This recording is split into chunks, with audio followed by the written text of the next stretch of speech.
అంతరాయ తిమిరోపశాంతయే శాంతపావనమచింత్య వైభవం తం నరం వపుషి కుంజరం ముఖే మన్మహే కిమపి తుందిలం మహః.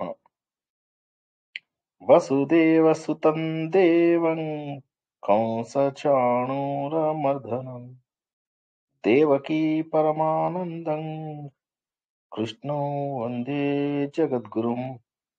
శ్రీకృష్ణో వందే జగద్గురుం. భగవద్బంధువులకు, ఆత్మస్వరూపులకు, సత్యాన్వేషులకు స్వాగతం, సుస్వాగతం. మానవ జన్మ అన్ని జన్మలలోకి కూడా ఉన్నతమైనటువంటి జన్మ.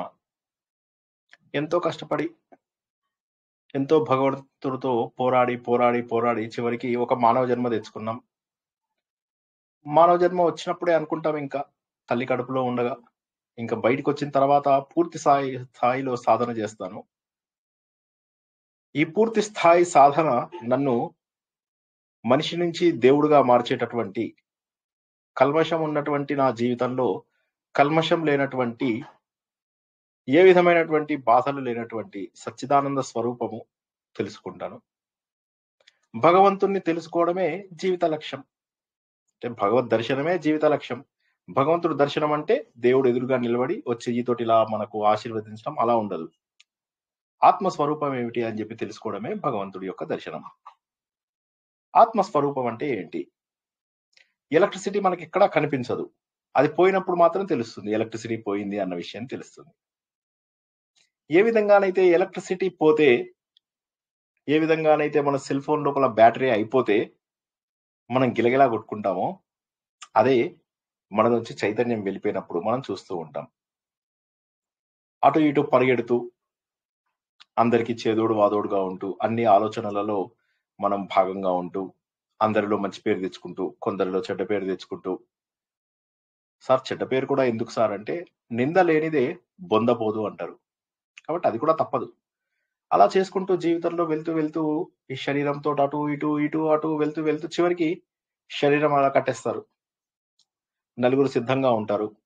ఎవడైతే అగ్ని పట్టుకుంటాడో వాడు అందరికంటే ముందు వెళ్తూ ఉంటాడు. తీసుకెళ్తారు, చితి పేరుస్తారు. చితి పేర్చిన తర్వాత కాలుస్తుంటారు. ఏమీ తెలియదు ఆ కర్రకి. కర్రలు ఎలా కాలుతూ ఉంటాయో ఈ కర్రకు కూడా ఏమీ తెలియదు. అలా కాలిపోతుంది. కాలిన తర్వాత మిగిలేది మళ్ళీ బూడిద. ఏదైతే ప్రతి వస్తువు యొక్క చివరి రూపం.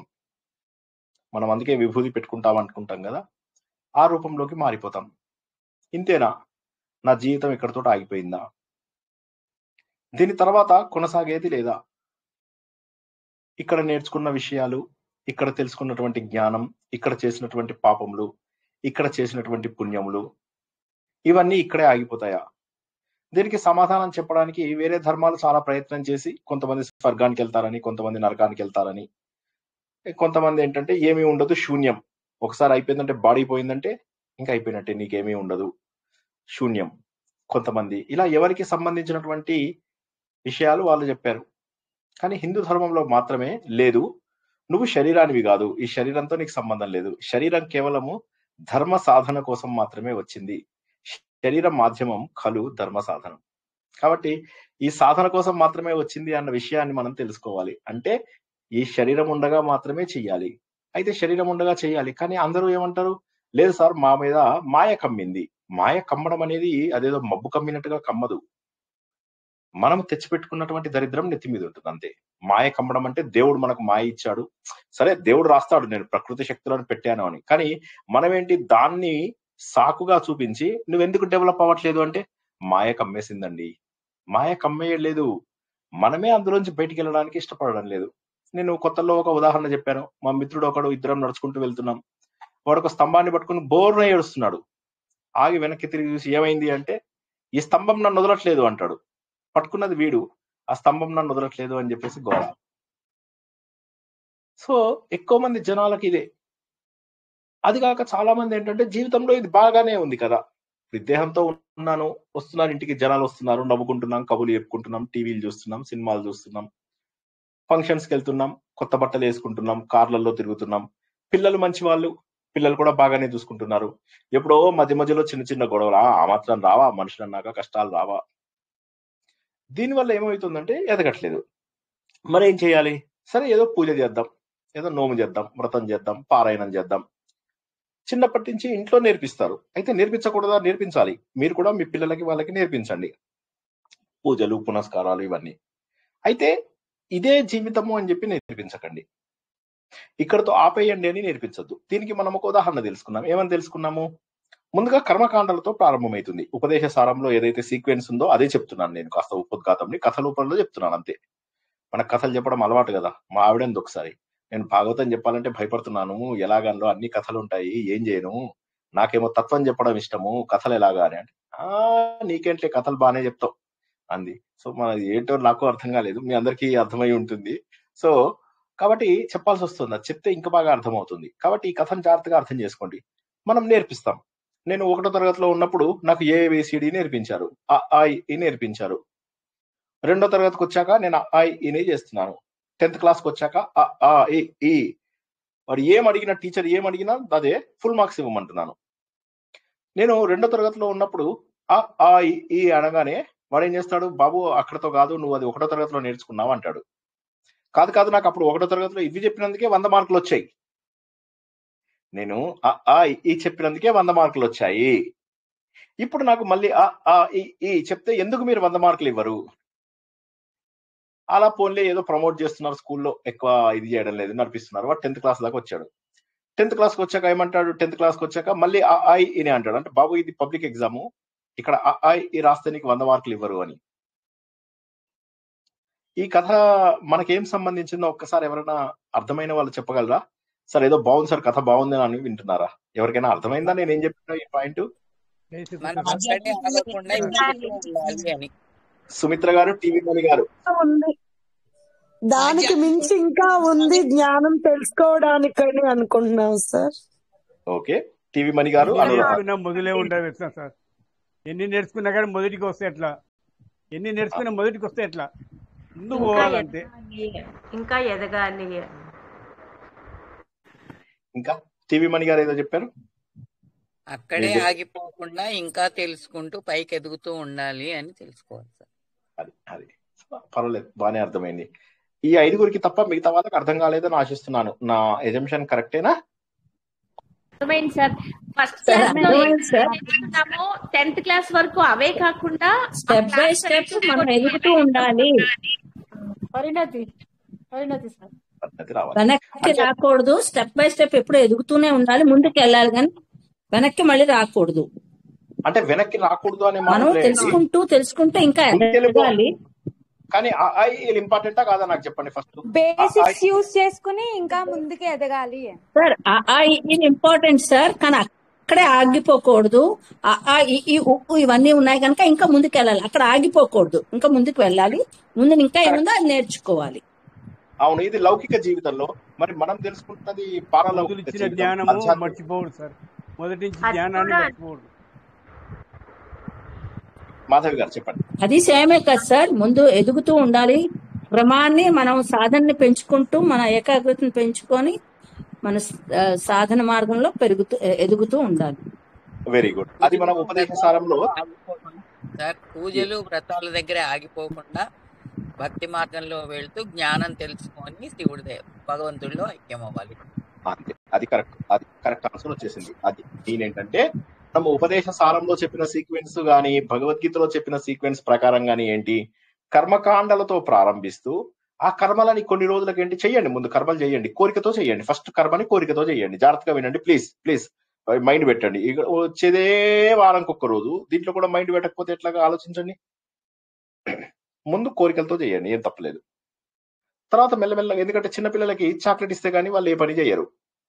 అదే ఇప్పుడు మీరు డిగ్రీలోకి వచ్చాక అమ్మా నాన్న చాక్లెట్ ఇస్తేనే మీరు పని చేస్తారా? చేయరు. కాబట్టి మొదట్లో చాక్లెట్ అవసరమే. ఊరికే నువ్వు ఎగ్జామ్ లో బాగా చేయాలి, దేవుడికి దండం పెట్టుకో అంటే, దేవుడా నేను ఎగ్జామ్ బాగా చేయాలి అని చెప్పి దండం పెట్టుకుంటారు. బేబీస్, స్మాల్ బేబీస్ దండం పెట్టుకుని వెళ్తారు, ఎంతో బాగా అనిపిస్తుంది మనకు కదా. అలాగా మెల్లమెల్లగా ఏమవుతుంది, వాళ్ళు ఒక స్టేజ్ వెళ్ళిన తర్వాత వాళ్ళే చదువుకుంటారు. 7th క్లాస్ వచ్చిన తర్వాత వాళ్ళే చదువుకుంటారు. 10th వచ్చిన తర్వాత వాళ్ళ డెసిషన్స్ వాళ్ళు తీసుకుంటారు. ఇంటర్ వచ్చిన తర్వాత ఏం చేయాలో నిశ్చయించుకుంటారు. తల్లిదండ్రులు ఊరికే వాళ్ళని దింపడము, తీసుకురావడము, ఫీజు కట్టడం మాత్రమే. తర్వాత ఏం చేస్తారు?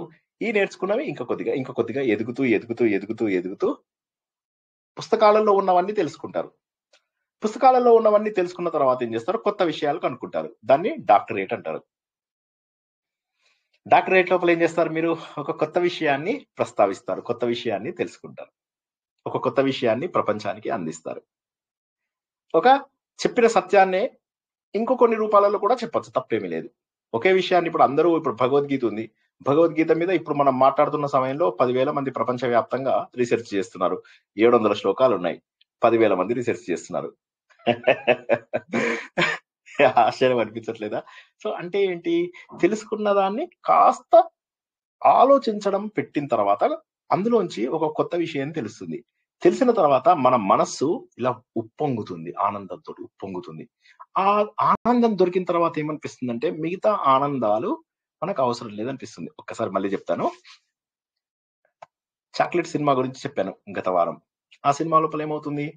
చాక్లెట్ గురించి టేస్ట్ తెలియనంత వరకు కూడా ఆ చర్చ్ ఫాదరు ఊర్లో వాళ్ళందరూ చాక్లెట్ తిని పాడైపోతున్నారు అని చెప్పి ఆ చాక్లెట్ కంపెనీని నాశనం చేద్దాము, చాలా రోజులైంది, అందరూ పాడైపోతున్నారు అని చెప్పి వెళ్తాడు. వెళ్ళిన తర్వాత ఆయన టేస్ట్ చేస్తాడు, అనుకోకుండా పడిపోతాడు, కాలు తట్టి పడిపోతాడు, ఒక చాక్లెట్ నోట్లో పడుతుంది. పడగా నా చాక్లెట్ తిన్నాక ఆపడు, దొరికిన చాక్లెట్ అన్ని తినేస్తాడు అనమాట. ఆనందంతో బయటకు వస్తాడు. అంటే ఊరికే అది కథగా పక్కన పడేసి తత్వం ఆలోచిస్తే తత్వంలో ఆ ఆనందమే అది. అంటే మనం ఏం చేస్తున్నామంటే కిండర్ గార్డెన్ కంప్లీట్ చేసి దాన్ని మనం పోస్ట్ గ్రాడ్యుయేషన్ అనుకుంటున్నాం. ఈ పాయింట్ అర్థమైందా? కిండర్ గార్డెన్ కంప్లీట్ చేసి నేను పోస్ట్ గ్రాడ్యుయేషన్ చేశాను అనుకుంటున్నారు. నేను మంచివాడినే కదా, నేను మంచిదాన్నే కదా, పూజ చేస్తున్నాను, ఏకాదశికి వ్రతం ఉంటున్నాను, టెంపుల్ లోపల లైన్ లో నిలబడుతున్నాను. ఇవి తప్పు పనులా నాకు చెప్పండి. టెంపుల్లో లైన్ లో నిలబడ్డాను తప్ప, ఎవరిని తొయ్యకుండా లైన్ లో నిలబడ్డాను, ఇది తప్ప నాకు చెప్పండి.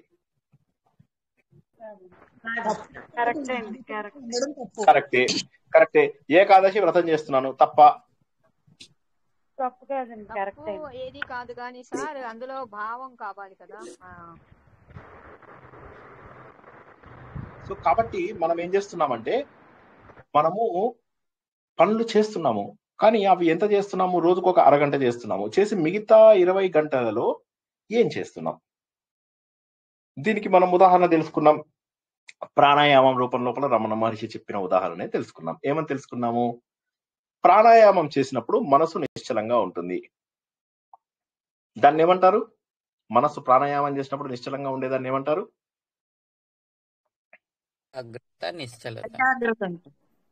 లయం అంటారు. లయం అంటారు. ఎవరు చెప్పారు లయం అని? ప్రసన్న బాగా చెప్పారు. లయం అంటారు. లయం అంటే ఏంటి? కొద్దిసేపటి పాటు మీ మనస్సు మీకు తెలియదు. ప్రాణాయామం మంచిదా? చాలా మంచిది. సో మనకేం చెప్పాడంటే ఆయన ముందుగా కర్మకాండలు కర్తృరాజ్ఞయ అనుకుంటూ మెల్లమెల్లగా పైకి తీసుకెళ్లాడు. ఏమన్నాడు? కృతి మహోదౌ పతన కారణం ఫలమశాశ్వతం గతి నిరోధకం ఈశ్వరార్పితం నేచ్చయాకృత్. ఇక్కడ ఏమని చెప్తున్నాడు? ముందు నువ్వు పని చేస్తున్నావు, కానీ పని జడం. ఆ జడమైనటువంటి పనిని చేయడం వల్ల నువ్వు సముద్రం లాంటి ఫలితాలను, చెడ్డ ఫలితాలను, మంచి ఫలితాలను కలుపుకుంటూ పోతున్నావు. కృతి మహోదౌ, కృతి అంటే చేసినటువంటి పని, మహా ఉదది అంటే సముద్రము, పెద్ద సముద్రం, మహాసముద్రం లాగా తయారు చేసుకుంటున్నావు. ఇవన్నీ అనుభవించడానికి మళ్ళీ నువ్వు పుట్టాలి. ఎవరి వల్ల పుడుతున్నావు? కర్తృరాజ్ఞయ. ఒక కర్త ఎవడైతే ఉన్నాడో ఆయన ఆజ్ఞ ప్రకారం అవన్నీ నువ్వు అనుభవించాల్సి వస్తుంది. కర్మకేం తెలుసు? కర్మ జడం. కానీ కర్మ యొక్క ఫలితాన్ని ఇచ్చే భగవంతుడు ఎవరైతే ఉన్నాడో ఆయన నీ ఫలితాలు నీకు ఇస్తాడు. ఎవరు చూడట్లేదు అనుకుంటాం మనం, కానీ భగవంతుడు చూస్తున్నాడు అనే సత్యాన్ని మనం తెలుసుకున్నాం. తర్వాత ఏం చెప్పాడు ఆయన?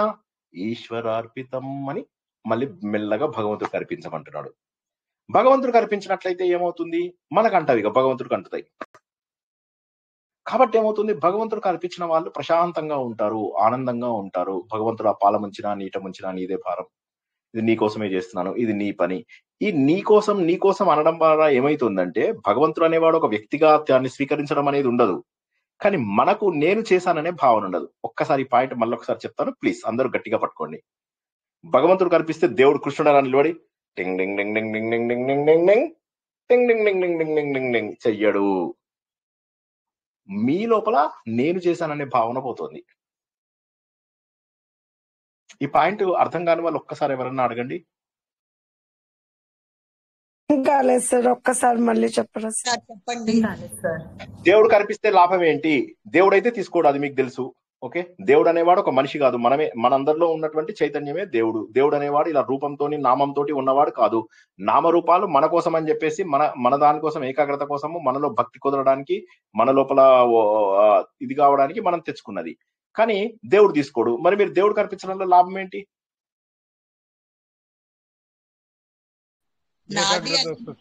నాది అనేది మనకే అనిపించదు. ఇది నాది అనిపించదు. అర్పణ చేయాలి సార్, మనసు అర్పణ చేయాలి కాదు, అర్పణ చేయాలి. అది నేను ఏమంటున్నా, నాది అనిపించదు. ఇప్పుడు ఫర్ ఎగ్జాంపుల్ నేను ఈ పని వేరే వాళ్ళ కోసం చేస్తున్నాను అన్నప్పుడు ఇది నా కోసం చెయ్యట్లేదనే అర్థం కదా. ఫలితం మీద కూడా ఆశ ఉండదు. ఫలితం మీద కూడా ఆశ ఉండదు. దేవుడికి ఇచ్చేసాను, దేవుడే తీసుకున్నాడు అనుకుంటాం. మన లోపల పరిణతి కోసం, అంతేగాని దేవుడికి ఏదో ఇస్తున్నామని మళ్ళీ పొంగిపోకండి. దేవుడికి ఏం అవసరం లేదు, గుర్తుంచుకోండి. దేవుడికి ఏం అవసరం లేదు. పవిత్రంగా ఉండడం కోసం అని చేసేటటువంటి పనులు ఇవన్నీ చేయడం ద్వారా ఏమవుతుంది? కర్తృత్వ భోక్తృత్వ భావాలు పోతాయి. కర్తృత్వము అంటే నేను చేశాను, భోక్తృత్వము అంటే నేను అనుభవిస్తున్నాను. కర్తృత్వ భోక్తృత్వ భావాలకు అతీతంగా ఉండడానికి భక్తి ఉపయోగపడుతుందని చెప్పేసి ఆయన ఏమంటున్నాడు? ఈ ప్రపంచం మొత్తము ఒక మెయిన్ కర్త ఉన్నాడు, ఆయన ఆజ్ఞ ప్రకారం వస్తున్నాయి, ఆయన కల్పించేసేసి కర్మయోగంలోంచి మెల్లమెల్లగా భక్తి యోగంలోకి తీసుకెళ్లాడు. ఎలా చేయాలి భక్తి అంటే మళ్ళీ దానికి 3 పద్ధతులు చెప్పాడు. మనోవాక్కాయాల ద్వారా ముందు భగవంతుణ్ణి ప్రార్థించు అన్నాడు. అందులోపల ఏం చేశాడు? పూజలు పునస్కారాలు అష్టమూర్తుల రూపంలో ఏవైతే చేస్తామో అది. తర్వాత మనసుతో చేసేటటువంటి వాక్కుతో చేసేటటువంటి 3 రకాల జపాలు. ఆ 3వ రకమైనటువంటి జపం ఏదైతే ఉందో అది లోపల చేసుకుంటాము. అది మనస్సుతో చేసే పూజకు సమానం. వాక్కుతో చేసే జపాన్ని బయటికి వినిపించకుండా చేస్తే అది ధ్యానంతోని సమానము. ఆ 3వది ఏదైతే ఉందో అది మనస్సుతో చేసినటువంటి ధ్యానము. అర్థం కాని వాళ్ళు ఒకసారి అడగండి, మొహమాటం లేకుండా అడగండి. కర్మలోంచి మూడోది ఏంటి సార్? ఇంకోసారి చెప్పరా? మూడోది ఏంటి సార్? మనకేమున్నాయి? త్రికరణాలు అంటారు. పెన్ను పేపర్ పెట్టైనా రాసుకోండి, మళ్ళీ వినండి, మళ్ళీ వినండి. నేను ఎందుకు చెప్తాను? మన స్టూడెంట్స్ కి తప్ప ఈ వీడియోలు ఎవ్వరికి ఫార్వర్డ్ చేయను నేను. మీరే చూస్తారని. నాకు ఇందులోపల ఇన్కమ్ రాదు, నాకు మీరు ఎక్కువ క్లిక్లు కొట్టినా నాకేం లాభం లేదు, మీరు లైక్ షేర్ చెయ్యొద్దు, సబ్స్క్రైబ్ చెయ్యొద్దు. మీకోసము వినడం కోసము ఒక దగ్గర ఇన్ఫర్మేషన్ పెడుతున్నాను అంతే. కాబట్టి మీరు కూడా వినకపోతే ఎట్లాగా? మీకోసము కష్టపడి 11 o'clock 12 o'clock క్లోజ్ చేసి పెడుతున్నప్పుడు మీరే వినాలి. ఎవరికి ఫార్వర్డ్ చేయాల్సిన అవసరం లేదు, లైక్ చేయాల్సిన అవసరం లేదు. మీరు రివిజన్ చేసుకోండి, నోట్స్ రాసుకోండి, సులభంగా అర్థమవుతుంది. మనస్సు, వాక్కు, కాయం అనే వాటిని త్రికరణములు అంటాము. రమణ మహర్షి ఏం చెప్పాడంటే ఈ 3 లోపల ముందు కాయంతో చెయ్యి అంటే శరీరంతో చేసేటటువంటి పూజలు. తర్వాత ఏమంటున్నాడు? వాక్కుతో చేసేటటువంటి పూజలు. వాక్కుతోటి ఏ రకమైనటువంటి పూజలు చేస్తాం మనము? వాక్కుతోటి ముందుగా బయటికి చదువుతాం, రామ రామ రామ రామ అంటాం. తర్వాత అది మొదటిది. రెండోది ఏంది? రామ్ రామ్ రామ్ రామ్ రామ్ రామ్ రామ్ నాకు మాత్రమే వినిపిస్తూ పెదాలు కదులుతూ ఉంటాయి. మూడోది నేను మనసులో అనుకోవడం, రామ్ రామ్ రామ్ రామ్ రామ్ నాకే వినిపిస్తుంది, మీకు వినిపించట్లా, పెదాలు కూడా కదపట్లా.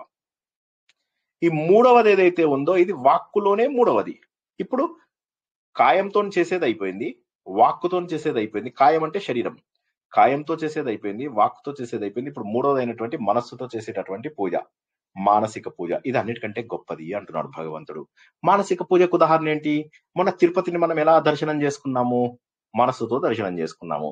సో ఇప్పుడు మీరు అందరూ తిరుపతికి వెళ్ళి టికెట్లు కొనుక్కుని, ఫ్లైట్ టికెట్లు, లైన్లలో నిలబడడం, వీడిని తొయ్యడం, వాడిని తన్నడం, వీడిని కొట్టడం, తర్వాత టీటీడీని కాసేపు తిట్టుకోవడము, లైన్లలో కబుర్లు చెప్పుకోవడము, ఇవన్నీ చేసే బదులుగా ప్రశాంతంగా కూర్చొని భగవంతుని ఊహించుకుంటూ చేస్తే దానికి ఫలితం ఎక్కువ ఉంటుంది. సో మనస్సుతో చేసేటటువంటి పూజలకు ఫలితం ఎక్కువ ఉంటుంది అని చెప్పాడు. సో 3 రకాల పూజలు చేయండి అని చెప్పాడు. అంటే ముందు కర్మయోగం చెప్పాడు, కర్మలోంచి ఏం చేశాడు? భక్తిలోకి తీసుకెళ్లిపోయాడు మనని. తీసుకెళ్లిన తర్వాత ఏమైంది? ఆ ధ్యానం అనేటటువంటి ఏదైతే మనస్సు అని అన్నాడో మనస్సు నుంచి ధ్యానంలోకి వెళ్ళిపోయాడు. ధ్యానంలోకి వెళ్ళిపోయి ఏమన్నాడు? నువ్వు ధ్యానం చేస్తే మంచిదే, ధ్యానం చెయ్యి, చాలా మంచిది, అన్నిటికంటే గొప్పది ధ్యానం. 1000 కర్మల కంటే ఒక తపస్సు గొప్పది, 1000 తపస్సుల కంటే ఒక జపం గొప్పది, 1000 జపాల కంటే ఒక ధ్యానం గొప్పది. చెప్పండి, సీక్వెన్స్ అందరూ విన్న సీక్వెన్సే కదా, నేను కొత్త సీక్వెన్స్ ఏమీ చెప్పాలా? ఏం చెప్పాను చెప్పండి, ఎవరైనా విన్నదే ఇంతకు ముందు అందరూ.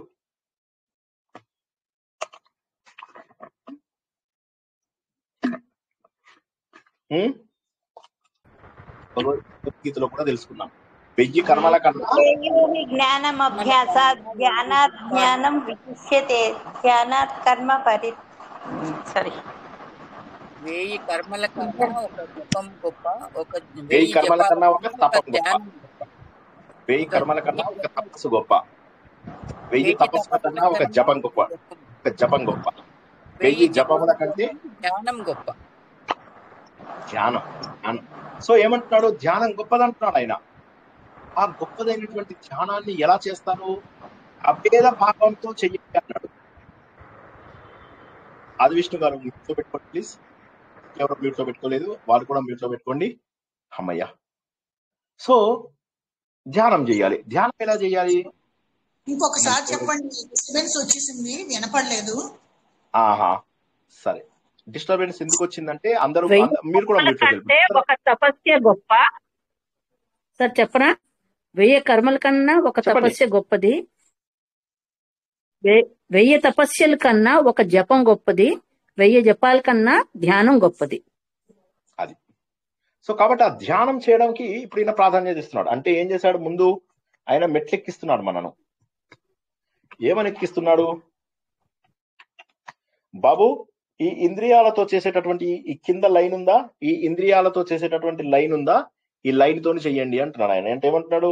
ముందుగా కర్మ, ఈ కర్మ నుంచి ఏమంటున్నాడు? తపస్సు, జపం, ఇందులోంచి ధ్యానం.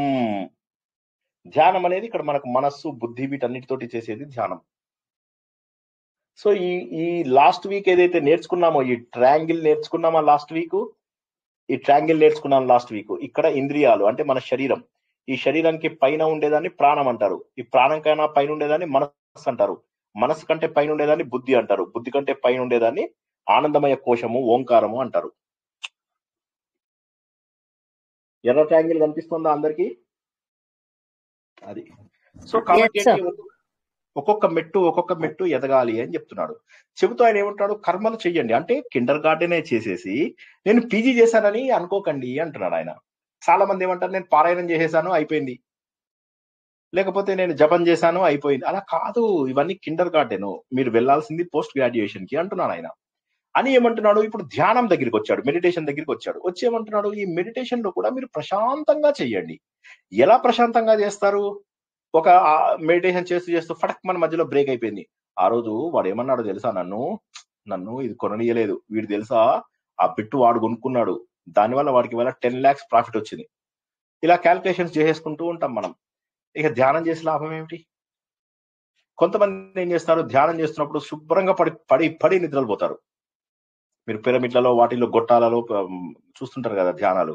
అలా పిచ్చ ధ్యానాలు చేసేస్తూ ఉంటారు. ఏంటా ధ్యానాలు అంటే మంచి నిద్రలు, తమస్సు ఆవరించి నిద్రలోకి వెళ్ళిపోతారు. అదే మనకు కావాల్సింది. అది కూడా కాదు కావాల్సింది. మరి ఏం కావాలంటే తైలధార వెళ్తున్నప్పుడు ఏదైతే ఎడతెగకుండా వస్తుందో అది మనకు కావాలి అని చెప్తున్నాడు. అంటే అలా సున్నితంగా వచ్చేటటువంటిది, స్మూత్ గా ఫ్లో అయ్యేటటువంటిది కావాలి అని చెప్తున్నాడు. అలా ఫ్లో అవుతూ అప్పుడు నాకు భగవంతుడికి తేడా లేదు, నాకు గాని భగవంతుడికి గాని తేడా లేదనేటటువంటి భావనతో మనము చేస్తూ ఉండాలి. ఎందుకంటే చైతన్యం ఒక్కటే, ఆ చైతన్యం నాలోనే ఉంది. అభేద భావంతో చేస్తున్నటువంటిది అద్భుతమైనటువంటిది. అప్పుడు ఏమవుతుందంటే మన మనస్సు 2 రకాల మార్పులకు గురవుతుంది. ఒకదాన్ని మనోలయం అంటాము, మరోదాన్ని మనోనాశనం అంటాము. మనోలయం అంటే ఏంటంటే మనస్సు కొద్దిసేపటి పాటు ప్రశాంత చిత్తంలోకి వెళ్ళిపోతుంది. ఉదాహరణకి మనము నిద్రపోయినప్పుడు స్వప్న అవస్థ తర్వాత వచ్చే అవస్థలో మనకి ఇంకా ఏం జరిగిందో తెలియదు. అది మనస్సు లయం. కానీ మళ్ళీ పొద్దున్నే లేచేసి మళ్ళీ ప్రాబ్లమ్స్ అన్నిటిని ఎత్తినేసుకోవడం మొదలెడతాం. ఆ మనస్సు లయం అవుతుంది. అదే విధంగా రకరకాల ఆలోచనలు వచ్చాయి. రాగానే ముక్కు పోసుకోగానే ఏమవుతుంది? మళ్ళీ వెంటనే ఆలోచనలన్నీ పోతాయి. ఇది మనోలయం. కాబట్టి ప్రాణాయామము ద్వారా మనస్సుని కొద్దిసేపు నిగ్రహించవచ్చు. దీనిని మనోలయం అంటారు. అర్థం కాని వాళ్ళు అడగండి. మొహమాటం వద్దు. ఇవాళ ఇంకొక మెట్టెక్కుతాను, అందుకే చాలా స్లోగా చెప్తున్నాను. కొద్దిగా కష్టము అర్థం చేసుకోవడానికి చెప్పండి. ప్రాణాయామం ద్వారా మనస్సుని లయం చేయొచ్చు. ఈ పాయింట్ అర్థమైందా లేదా? అందువల్ల ఏమవుతుంది? మనకు ప్రాణాయామం చేసిన తర్వాత బాగా అనిపిస్తుంది యాక్చువల్ గా. బాగా అనిపిస్తుంది కొద్దిసేపు, కాకపోతే ఇట్ ఈస్ నాట్ పర్మనెంట్. కాబట్టి మనం నాశనం చేయాలి. నాశనం చేయాలంటే కత్తి పెట్టి నరకాల కాదు, అజ్ఞానాన్ని తొలగించుకోవాలి అన్నాడు. ఎప్పుడైతే అజ్ఞానాన్ని తొలగించుకోవాలి అని అన్నాడో అప్పుడు జ్ఞాన యోగంలోకి ఆటోమేటిక్ గా ప్రవేశించాం. ఈ పాయింట్ అర్థం కాని వాళ్ళు అడగండి. మెడిటేషన్ చేస్తున్నప్పుడు నేను వేరు దేవుడు వేరు అని అనుకోకుండా అభేద భావము అంటే భేదము లేనటువంటిది అంటే ఏమిటి? అహం బ్రహ్మాస్మి, తత్వమసి, సోహం, ఇవన్నీ చెప్పేది అభేద భావమే కదా. ప్రజ్ఞానం బ్రహ్మ, అయమాత్మ బ్రహ్మ, సర్వం కల్విదం బ్రహ్మ, ఈ మహావాక్యాలన్నీ కూడా మనలో ఉన్న భగవంతుడిని వెలికి తీయడం కోసం అని చెప్పి ప్రయత్నం చేస్తున్నట్టు. ఏ విధంగానైతే నేను ఫిజికల్ గా మజిల్స్ పెంచాలి, తర్వాత 6 ప్యాక్ రావాలి అంటే ఫిజికల్ సాధన చేస్తానో, అదే విధంగా నా మనస్సుతో ఇక్కడ ఉంటుంది ఈ ఆలోచన. ఆ ఆలోచనతో చేసేటటువంటి సాధన జ్ఞానము. జ్ఞానం అంటే ఏంటి? ఆలోచించడం. ఏం ఆలోచించడము అంటే భగవంతుడి గురించి ఆలోచించడం. ఏమని ఆలోచించడము? అజ్ఞానాన్ని పోగొట్టుకోవాలి. అజ్ఞానమును పోగొట్టుకునేది జ్ఞానము. అప్పుడు మన మనస్సు నాశనం అయిపోతుంది అని అన్నాడు. అజ్ఞానమును పోగొట్టుకున్నప్పుడు మన మనస్సు నాశనం అవుతుంది అని అన్నాడు. అని ఏమన్నాడు ఆయన? దృశ్యవారితం చిత్తమాత్మనః చిత్వదర్శనం తత్వదర్శనం మానసంతు కిం మార్గనే కృతే న ఏవ మానసం మార్గ ఆర్జవాత్. మనస్సును అన్వేషిస్తూ పో. అప్పుడు గత వారం తెలుసుకున్నది. మనం ఏం చేస్తున్నాము? మనము ఈ కనిపిస్తున్నటువంటి వస్తువుల నుంచి మరల్చు. ఇప్పుడు మళ్ళీ ఒక్కసారి బొమ్మలు వేసుకుని అర్థం చేసుకుందాం. గత వారం తెలుసుకున్నది, ఇంకా మనం కొత్త శ్లోకంలోకి రాలేదు.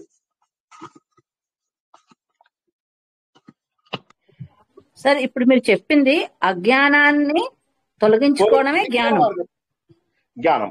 అప్పుడు చేసేటటువంటి ధ్యానం ఏదైతే ఉంటుందో అది అద్భుతము అని చెప్తారు. ధ్యానము మామూలుగా మనం చేయడం మంచిదే, ప్రాణాయామం చేస్తూ ధ్యానంలోకి వెళ్ళడం మంచిదే. దానివల్ల కొద్దిసేపే ఫలితం ఉంటుంది. ధ్యానంలోంచి బయటకు వచ్చాక మళ్ళీ మామూలు అయిపోతాం. ఆయన ఏమంటాడంటే దాని బదులు అసలు అజ్ఞానాన్ని తొలగించుకో అన్నాడు. ఎలా తొలగించుకోవాలి? అది 16వ శ్లోకం నుంచి మొదలెడుతున్నాడు. అజ్ఞానాన్ని తొలగించుకుంటే దొరికేదాన్ని మనోనాశనం అంటారు. ప్రాణాయామం ద్వారా దొరికేది మనోలయం అంటారు. ఒక్కసారి ఎవరైనా సరే మొహమాటం లేకుండా అడగండి. మళ్ళా నేను నెక్స్ట్ వీక్ రిపీట్ చేయకుందే చెప్తున్నాను. మనసుని లైవ్ చేసుకోవడం ప్రాణాయామం. మనసు దేంట్లో అయితే నాశనం అయిపోతుందో అది ధ్యానం. ధ్యానంలో ఉన్నప్పుడు మనసు కూడా నాశనం అయిపోతుంది. అంటే జ్ఞానం వచ్చినప్పుడు అంటే ఇంకేది గుర్తురాదు అనవసరం అనిపిస్తుంది. అంటే ఏది గుర్తురాదు కాదు, ఏది అనవసరం అనిపిస్తుంది. ఇప్పుడు ఫర్ ఎగ్జాంపుల్ నేను ఉంటాను, ఇప్పుడు నేను ప్రైమ్ మినిస్టర్ మోడీని అనుకుందాం కొద్దిసేపటికి. అనుకుంటే నాకెవరో వచ్చి ఇప్పుడు నా దగ్గరికి వచ్చి కాదు తప్పు చెప్తాం, మోడీ గారిని అక్కడే ఉంచుదాం, నేను ఇక్కడే ఉంటా, అది బెటర్. ఆయన అక్కడ ఉంచుదాం. నేను వెళ్ళి మా అపార్ట్మెంట్ లో చిన్న ఇష్యూ జరిగింది. ఏమైంది? మా పక్కింటి వాడు చెత్తను తీసి నా ముందేశాడు. ఓకేనా? నేను ఇది తీసుకెళ్లి ఇప్పుడు మోడీ గారికి చెప్తానా? ఆయన పట్టించుకుంటారా నేను చెప్తే? ఎందుకు పట్టించుకోరు ఆయన? చెత్త పడిందంటే ఎందుకు పట్టించుకోరు ఆయన? చిన్న విషయం. అలాగే మనకు పెద్ద విషయాలు ఉన్నాయి. అదే విధంగా మనకేమవుతుందంటే చిన్న చిన్న విషయాలన్నీ కూడా పోగొట్టుకుంటాం. మనం చిన్న చిన్న విషయాల గురించి ఆలోచించడం మానేస్తాం. అదర్వైజ్ ఏమవుతుంది తెలుసా? చిన్న చిన్న మాటలకు కూడా మనసు నొప్పించినట్టు అవుతుంది. మీకు ఎవరికి అవ్వలేదా? నేను చెప్పేది మీరు ఆలోచించండి. మీకు ఎవరికి అనిపించలేదా? పక్కింటోడు మిమ్మల్ని చిన్న మాట, పక్కింటి వాళ్ళు ఆడ మొగ, నేను చెప్పట్లేదు జెండర్ కాదు, ఎవరో ఒక ఒక్కసారి ఆలోచించండి. ఇన్నాళ్ళు అవే జరిగాయి సార్, అవే జరిగాయి. ఇప్పుడే వదులుచుకోవాలి. అప్పుడు ఏమైతాయంటే మనకు ఏ ఇష్యూ కూడా పెద్దగా అనిపించదు. ఇప్పుడు ఫర్ ఎగ్జాంపుల్ మా అపార్ట్మెంట్ కొద్దిగా ప్లీజ్ జాగ్రత్తగా వినండి ప్లీజ్. ఇది కొద్దిగా కష్టమైన క్లాస్ కాబట్టి ఇది కూడా 10 వరకు 10 వరకు ఉంటుంది. దయచేసి నేను మళ్ళీ ఒక్కటే అందరికీ ఒక నివేదన చెప్తున్నాను.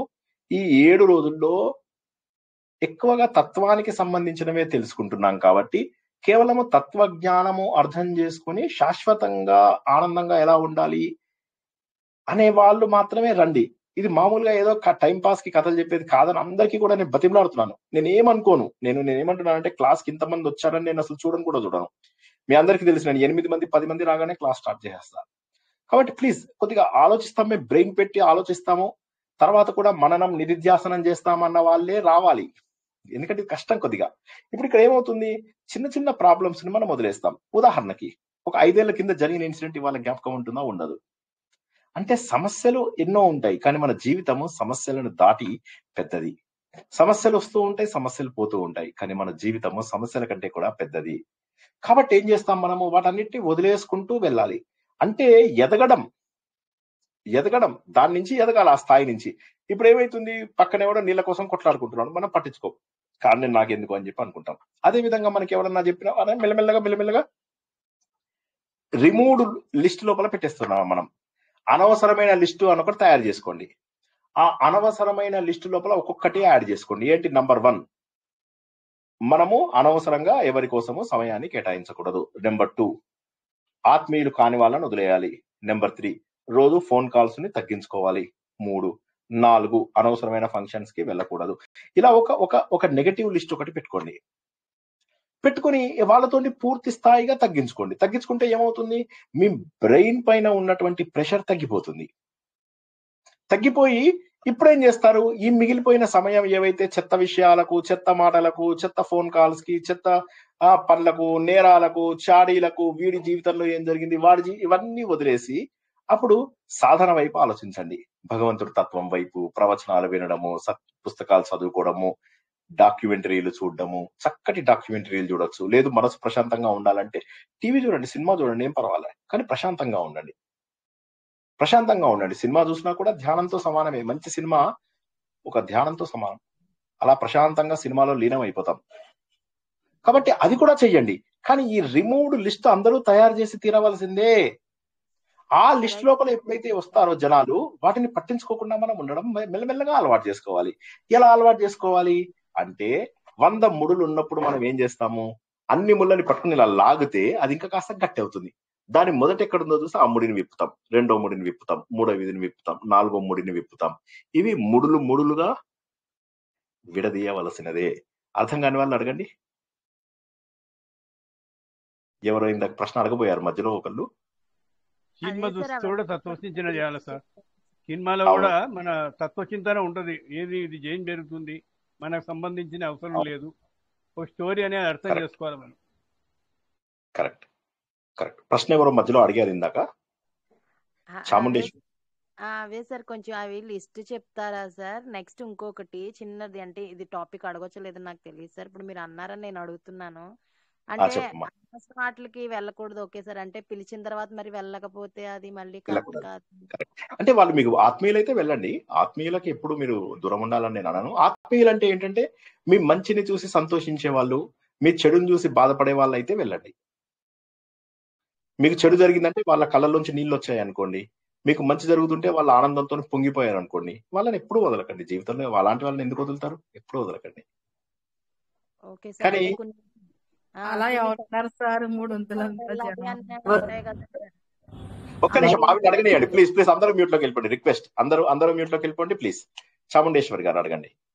అదే సార్, కొన్ని తప్పకుండా వెళ్ళాలి అన్నవి ఉంటాయి కదా సార్, మరి అప్పుడు ఏం చేయాలి సార్, ఎలా సార్ అని అడుగుతున్నాను సార్. అంటే వెళ్ళకపోతే దానికి కూడా మళ్ళీ ఇంకోటి మనకి ఎందుకులే గోల వెళ్ళొచ్చేద్దాం అనిపిస్తుంటది కదా సార్. వెళ్ళకండి అంటున్నాను నేను. అవిటికి వెళ్ళకండి అంటున్నా. అలాంటి వాటికి వెళ్ళకండి. అంటే అవసరం లేదు. వాళ్ళకి ఏమన్నా అడిగితే ఏదో ఒక కారణం చెప్పండి. మీకేం చెప్పాను, సత్యమా ఋతమా? ఇలాంటి సమయంలో మనకు కావాల్సింది అంటే ఋతం. అంటే ఏంటి, ప్రియంగా హితంగా. వాళ్ళు కాల్ చేసి అంటే సారీ, ఎక్స్ట్రీమ్లీ సారీ, రాలేకపోయాను, అదే రోజు నేను కాల్ జారి పడ్డానైతే నడుమంతా నొప్పి అని చెప్పండి. అది అసత్యం అవ్వదు, అది ఋతం అవుతుంది. అంటే ప్రియంగా హితంగా చెప్తాం మనం. సత్యం అనేది ఒక్క దేవుడి విషయమే, ఇంకా ఏది సత్యం కాదు. ప్రపంచంలో ఉన్నవన్నీ మిథ్యనే. అయినా ఇలాంటివి నేను టెక్నిక్స్ మీకు చెప్పకూడదు. మళ్ళీ రేపు ఎవరైనా మీ ఇంట్లో ఎవరైనా ఫంక్షన్స్ కి పిలిస్తే నేను రాకుండా ఇవే ఎగ్జాంపుల్స్ చెప్తా. నేను నా కాలు నొప్పి పెట్టింది, చెయ్యి బెనికింది అని చెప్తే అప్పుడు నా టెక్నిక్స్ అన్ని మీరు అలా తెలుసుకోకూడదు. కమ్యూనికేషన్ తగ్గిస్తున్నప్పుడు మనకు మన దగ్గర ఫంక్షన్స్ అయితే మరి మన దగ్గరికి ఎవరు వస్తారు సార్ అప్పుడు? కాబట్టి మన దగ్గర కూడా ఆత్మీయులనే పిలుచుకోండి. ఇప్పుడు ఉదాహరణకు ఒక పెళ్లి చేసుకోండి. మీరు ఒక పెళ్లి చేశారు. పెళ్లి చేసి ఏం చేశారు, నా మిత్రుడు ఉన్నాడు, వాడు ఏమంటాడు, 1000 మందిని పిలిచా నేను, నా బిడ్డ పెళ్లికి 1000 మంది వచ్చిండు అంటాడు. అంటే వెరీ గుడ్, చాలా సంతోషం, నాకు నీ బిడ్డ పెళ్లికి 1000 మంది వచ్చారు. ఆ 1000 మందిలో నిన్ను ఇష్టపడే వాళ్ళు ఎంత, నిన్ను అసూయపడే వాళ్ళు ఎంత అని అడిగాను. అంటే 90% అసూయపడ్డోళ్ళే ఉంటారు, కన్ను గుట్టింది అందరికి.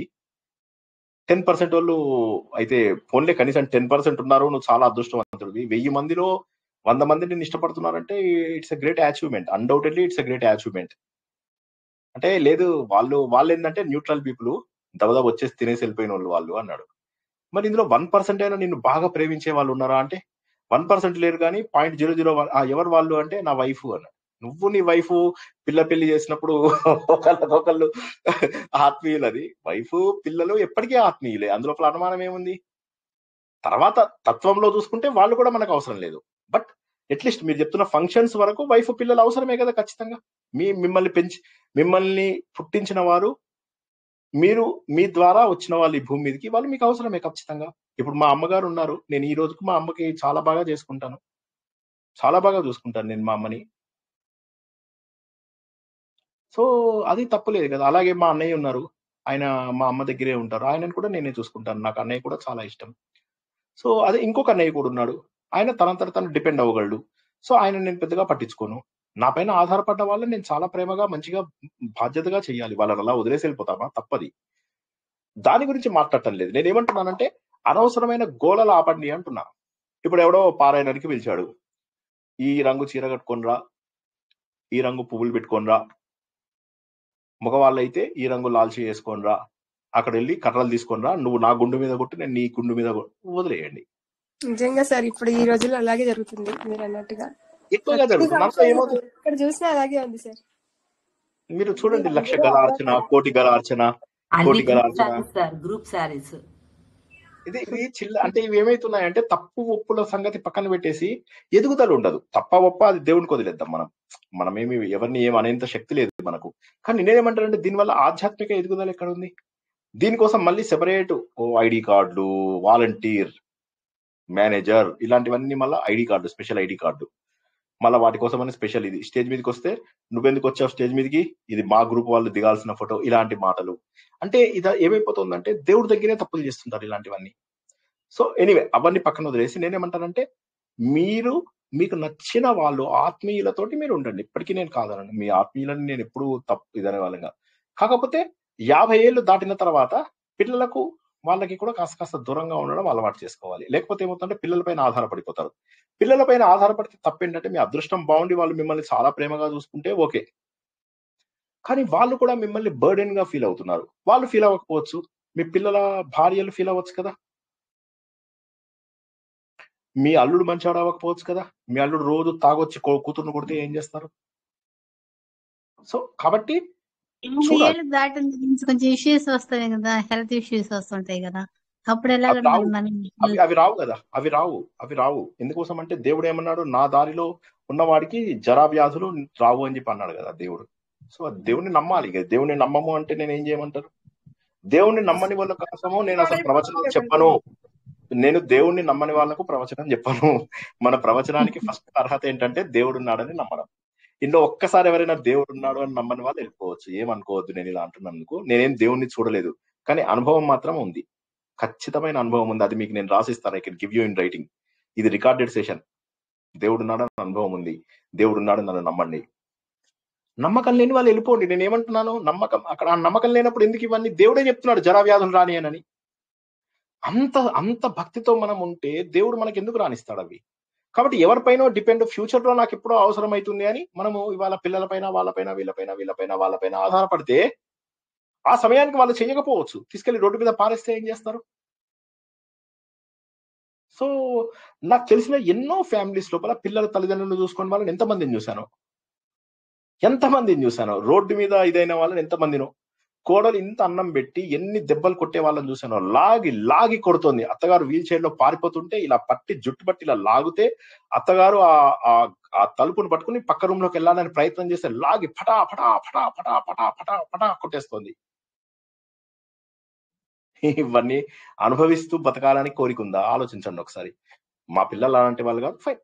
దానికి ఇప్పుడు నేను మీ పిల్లలు ఇలాంటి వాళ్ళు, మా పిల్లలు ఇలాంటి వాళ్ళు చెప్పడం లేదు. నేను బయట కళ్ళు తెరుచుకుని చూడలేరా? బయట కళ్ళు తెరుచుకొని చూడండి ప్రపంచంలో ఏం జరుగుతుందో. ఇంకా ఇది ఇది వీళ్ళు వాళ్ళు అనుకోవడం. ఎంతమంది పిల్లలు వాళ్ళ అమ్మ దగ్గర 10 నిమిషాలు 15 నిమిషాలు కూడా ఉండరు.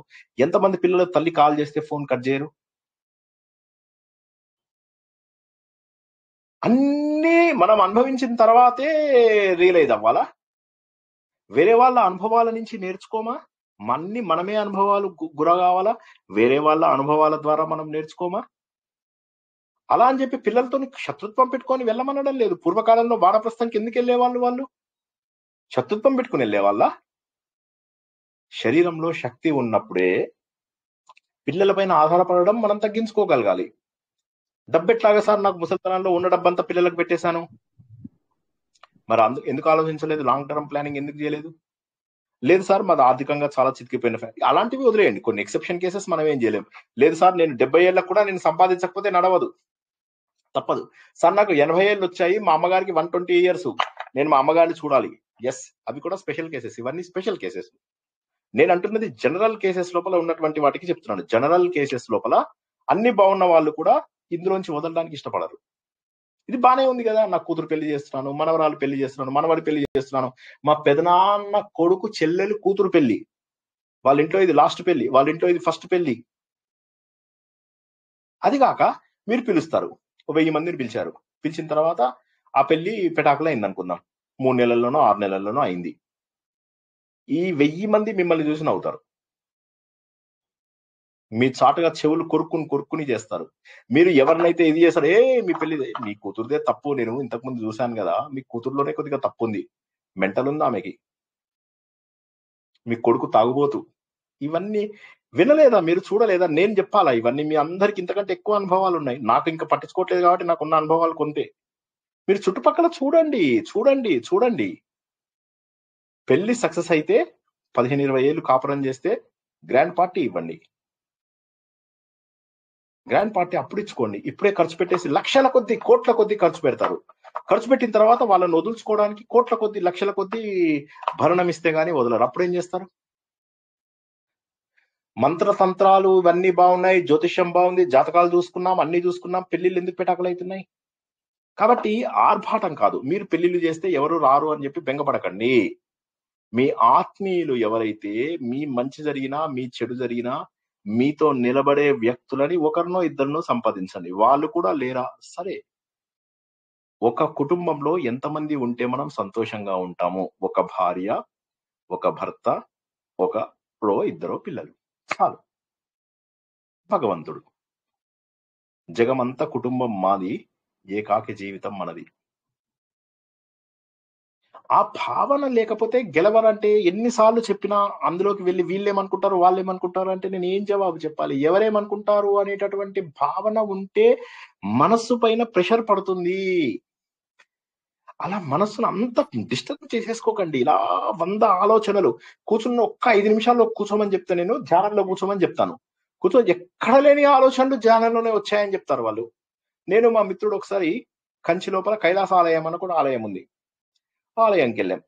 వెళ్తే మధ్యాహ్నం ప్రోగ్రామ్ క్యాన్సిల్ అయిపోయింది. నేను ఇంకా చాలా సంతోషపడ్డాను. రండి సార్, మన ఇద్దరం ఇక్కడ ఆలయంలో కూర్చొని ధ్యానం చేసుకుందాము, 1 గంట ధ్యానం చేసుకుని వెళ్దాం. ఇప్పుడు 9:30 కదా, మన భోజనాల టైంకి వెళ్ళిపోవచ్చు, 1 o'clockకి 12 o'clockకి స్టార్ట్ చేస్తారు కదా, 1 గంట 2 గంటలో ధ్యానం చేసుకుందామని. సరే అని కూర్చున్నాడు ఆయన. 5 నిమిషాల తర్వాత మెల్లగా తట్టాడు. ఏంటి అన్న అంటే, ఏం లేదు, నేను వెళ్తాను, కొద్దిగా బయట అందరూ ఎదురు చూస్తున్నారంటే, ఒక పని చేయండి, నేను రాను, బస్ తీసుకొని వెళ్ళిపోండి, నేను ఇక్కడే ఉంటాను, నేను ఆటో చేయించుకుని వచ్చేస్తాను అని చెప్పాను. సరే అని వెళ్ళిపోయాడు. 5 నిమిషాలు ఉండలేకపోయారు ఆయన. తర్వాత నేను కళ్ళు మూసుకున్నాను. ఏందో తెలియని అనిర్వచనీయమైనటువంటి ఆనందం. అందులో ఆలయము అద్భుతమైన ఆలయం కాబట్టి ఎక్కడి నుంచో శక్తి తెలియదు. అలా తెలియనటువంటి ఒక ఆనందం, మనసంతా దూది పింజలాగా అవుతోంది. అలా కొద్దిసేపు అయిన తర్వాత డిస్టర్బెన్స్ అయి కళ్ళు తెరిచాను. ఫారినర్స్ వాళ్ళు వీళ్ళందరూ నాతో ఫోటోలు తీసుకుంటున్నారు. వాళ్ళందరూ నన్ను ఏదో యోగ అనుకున్నారు. తెల్ల బట్టలు వేసుకుంటే వాళ్ళు ఎవరో ఇండియన్ మాంకనో ఏదో అనుకున్నారు. వాళ్ళకి తెలియదు నేను మామూలు ఇదని చెప్పేసి. సో గృహస్థలం తెలియదు వాళ్ళకి. ఎవరో కొంతమంది ప్రశ్నలు అవి అడిగారు, అవన్నీ జవాబు చెప్పాను. ఒక 1/2 hour తర్వాత వాళ్ళంతా వెళ్ళిపోయారు. వెళ్ళిపోయిన తర్వాత టైం చూసుకుంటే 3:30 అయింది. 10 o'clock నుంచి 3:30 వరకు అసలు ఒళ్ళు తెలియలేదు. మరి నిద్రపోయానా? లేదు. నడుము నిటారుగా పెట్టుకుని కూర్చున్నాను. అనిర్వచనీయమైనటువంటి ఆనందం. భగవంతుడు ఉన్నాడా? 100% ఉన్నాడు. ఎక్కడున్నాడు? మనలోనే ఉన్నాడు. మనం నిద్రపోయినప్పుడు వచ్చేటటువంటి అద్భుతమైన ఆనందం ఏదైతే ఉందో అది మెలకుగా ఉండగా తెచ్చుకోవడమే మనకప్పుడు భగవంతుడి యొక్క అనుభవం కలుగుతుంది, మన ఆత్మ అనుభవం కలుగుతుంది. ఆ ఆనందం ముందు ప్రపంచంలో ఉన్నటువంటి మిగతా సంతోషాలన్నీ కూడా దిగదుడిపే. ఆ ఆనందాన్ని సాధన ద్వారా తెచ్చుకోగలము అని చెప్పేసి ఆయన ఏమంటాడు, ఈ దృశ్యంలో వచ్చేటటువంటి ఏవైతే ఉన్నాయో వాటి నుంచి కొద్దిగా వెనక్కి తిప్పు. ఆయన ఏమంటున్నాడు, ఇప్పుడు మళ్ళీ ఒకసారి టేబుల్ చూడండి. ఈ ఎర్రగా ఉన్నది చైతన్యం. ఈ చైతన్యం వల్ల నా మనస్సు, బుద్ధి, శరీరం ఇవన్నీ పనిచేస్తున్నాయి. ఓకే, ఇక్కడ నా మనస్సు ఉంది, అవునా? ఈ గ్రీన్ కలర్ లో ఉన్నది నా మనస్సు. కనిపిస్తుందా? కాస్త కష్టంగా ఉందా? Green colour. ఈ మనస్సులోంచి దృశ్యాలు వస్తాయి. దృశ్యం అంటే ఏంటో చెప్తాను ఒకసారి. దృశ్యం అంటే ఏంటి? మనకు కనిపించే సీన్. నేను ఇప్పుడు కోతి అన్నాను అనగానే మీకు కోతి కనిపిస్తుంది కదా. కుండ అన్నాను, కుండ కనిపిస్తుంది. ఆత్మ అన్నాను, కనిపించిందా? కనిపించలే. కనిపించినా కూడా దెయ్యం ఇలా ఉంటుంది, అది కనిపిస్తుంది మీకు. ఆత్మలు అంటే అవి కనిపిస్తాయి. చూడని వస్తువు మీకు కనిపించదు అక్కడ. అదే విధంగా నేను కుర్చీ అన్నాను, మీకు ఒక కుర్చీ ఆటోమేటిక్ గా వస్తుంది. ఇందులో 2 భాగాలు ఉంటాయి. ఓకే, ఇది కొద్దిగా కష్టమైంది, ప్లీజ్ అందరూ జాగ్రత్తగా వినండి. ఒకదాన్ని దృక్ అంటారు, ఇంకో దాన్ని దృశ్యం అంటారు. అమ్మ అందరికీ కనిపిస్తుందా లేక నేను కష్టంగా ఉందా? ఇప్పుడు కనిపిస్తుంది సార్. ఈ మనస్సు ఏం చేస్తుందంటే దృక్ అని దృశ్యం అని 2 విషయాలు ఉంటాయి. దృక్ అంటే చూసేవాళ్ళు. ఎవరు చూస్తున్నారు? ఇప్పుడు మీరు ఏ విషయాన్నైనా మీ కళ్ళ ముందు ఒక స్క్రీన్ కనిపిస్తుందా లేదా? ముందు చెప్పండి. సార్ మాకు స్క్రీన్ లేదు సార్ అంటారా మీరు? అన్నారు కదా. మీకు ఫర్ ఎగ్జాంపుల్ చిరంజీవి అన్నా అనగానే మీకు చిరంజీవి కనిపించాడా లేదా? ఇప్పుడు కనిపిస్తుంది సార్. మీరు దృక్కు ఆ కనిపించేదాన్ని దృశ్యము అంటారు. అర్థమైందా ఇప్పుడు మీకు దృక్కు దృశ్యం అంటే? హలో, అర్థమైంది సార్. అర్థం కాని వాళ్ళు మొహమాటం లేకుండా అడగండి. అర్థం కాని వాళ్ళు అంటే మీరు మారుస్తుంటే మా మనస్సు దాని ఆ దృశ్యాన్ని ఆ వస్తువుని పట్టుకుంటోంది. చూసేది ఎవరు? వాళ్ళు దృగ్వస్తువు సార్. దేన్నైతే చూస్తున్నామో అది దృగ్విషయము, ఆ దృశ్యము. ఆ వస్తువేమో దృశ్యం. చిరంజీవి అనేది దృశ్యం. ఆ దృశ్యాన్ని చూస్తున్నది ఎవరు? చూస్తున్నటువంటి వాడు దృగ్వస్తువు. అది నేను అనేటటువంటి ఒక భావన. ఈ భావన ఎక్కడి నుంచి వస్తుంది? మనస్సు, బుద్ధి, చిత్తం, అహంకారం అనేటటువంటి 4 ఏవైతే ఉన్నాయో ఇక్కడ రాస్తాను. ఇది ద్రష్ట అంటాము. దృక్కు చేసేవాడిని ద్రష్ట అంటారు, అంటే చూసేవాడు, దర్శించేవాడు అని. ఇది దృశ్యం అంటే వస్తువు. కోతి అంటే కోతి కనిపిస్తుంది, ఏదంటే అది కనిపిస్తుంది. ఓకే, ఇక్కడ మనం చూసింది ఏంటంటే ఇదన్నీ కూడా మనస్సు యొక్క రకరకాల భాగాలు. మనస్సుకు 4 భాగాలు ఉంటాయి. వీటిని అంతఃకరణాలు అంటారు. ఏమంటారు? అంతఃకరణాలు 4. ఒకటి మనస్సు, ఒకటి బుద్ధి, ఒకటి చిత్తం, ఒకటి అహంకారం. మనస్సు అనేది అటువంటిది ఏదైతే ఉందో అది మీకు కోరికలు, సంకల్పాలు చేసేదాన్ని మనస్సు అంటారు.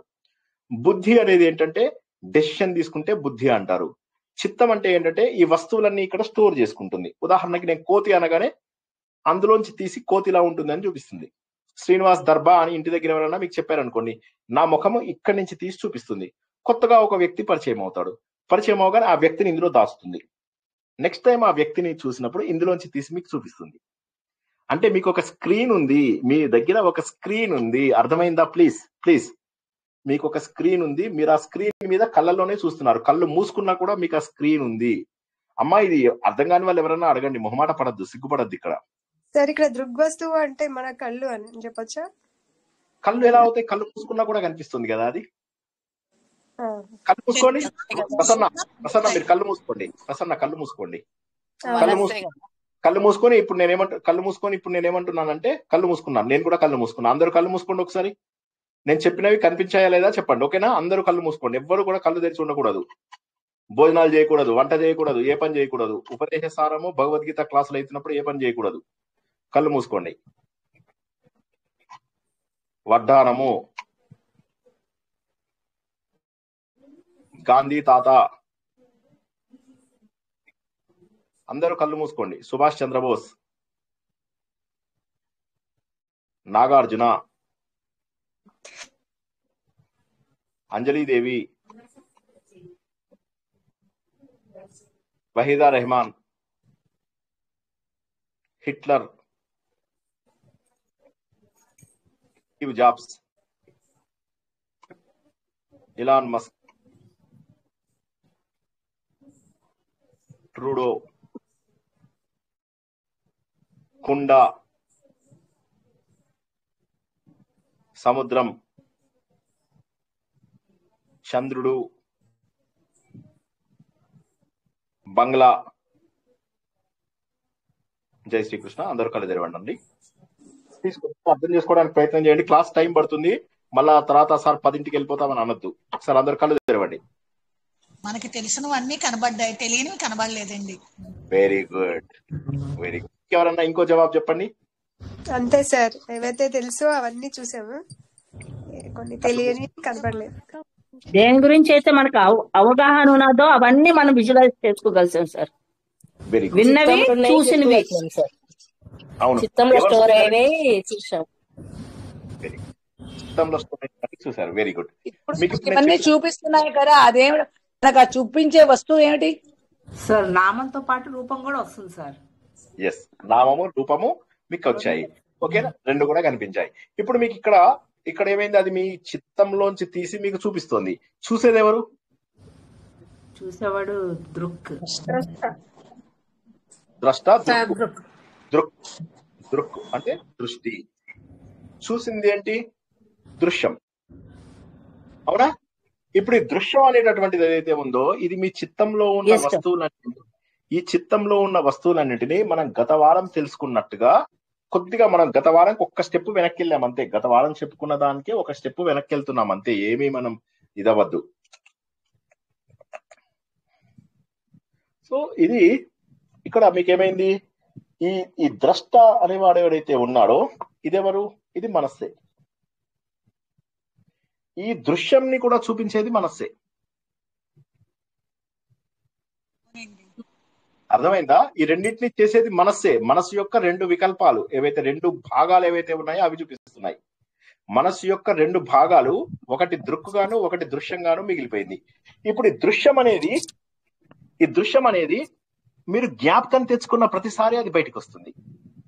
ఫర్ ఎగ్జాంపుల్, ఇక్కడ కొన్ని వందల వేల కోట్ల వస్తువులు ఉన్నాయి. అందులో మీరు జ్ఞాపకం తెచ్చుకున్నప్పుడు మాత్రమే ఆ వస్తువు మీ దగ్గరికి వస్తుంది. జ్ఞాపకం తెచ్చుకోకపోతే రాదు. ఒప్పుకుంటారా లేదా? ఒకసారి చెప్పండి ఈ మాట. కుండ అనక ముందు మీరు కుట్టుకుని ఎందుకు ఆలోచిస్తారు? ఏమన్నా పిచ్చా? ఆలోచించరు. చిరంజీవి అన్నాను. చిరంజీవి ఏంటి సార్, ఇప్పుడు జూనియర్ ఎన్టీఆర్ వచ్చాడు, ఇంకెవడో వచ్చాడు, మీరు చిరంజీవి గురించి ఎందుకంటారంటే కరెక్ట్, అది ఆలోచిస్తాం. కానీ తలంపు వచ్చినప్పుడు ఆలోచిస్తాం. ఓకే, ఇప్పుడు ఇక్కడ ఈ దృశ్యం ఏమని రాస్తారంటే టీ రకరకాల తలంపులు. టీ అంటే తలంపు అని రాసుకోండి.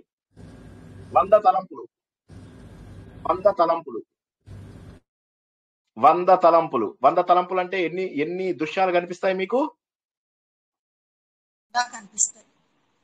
100 తలంపులలో ఎన్ని దృశ్యాలు కనిపిస్తాయి? 100 కనిపిస్తాయి.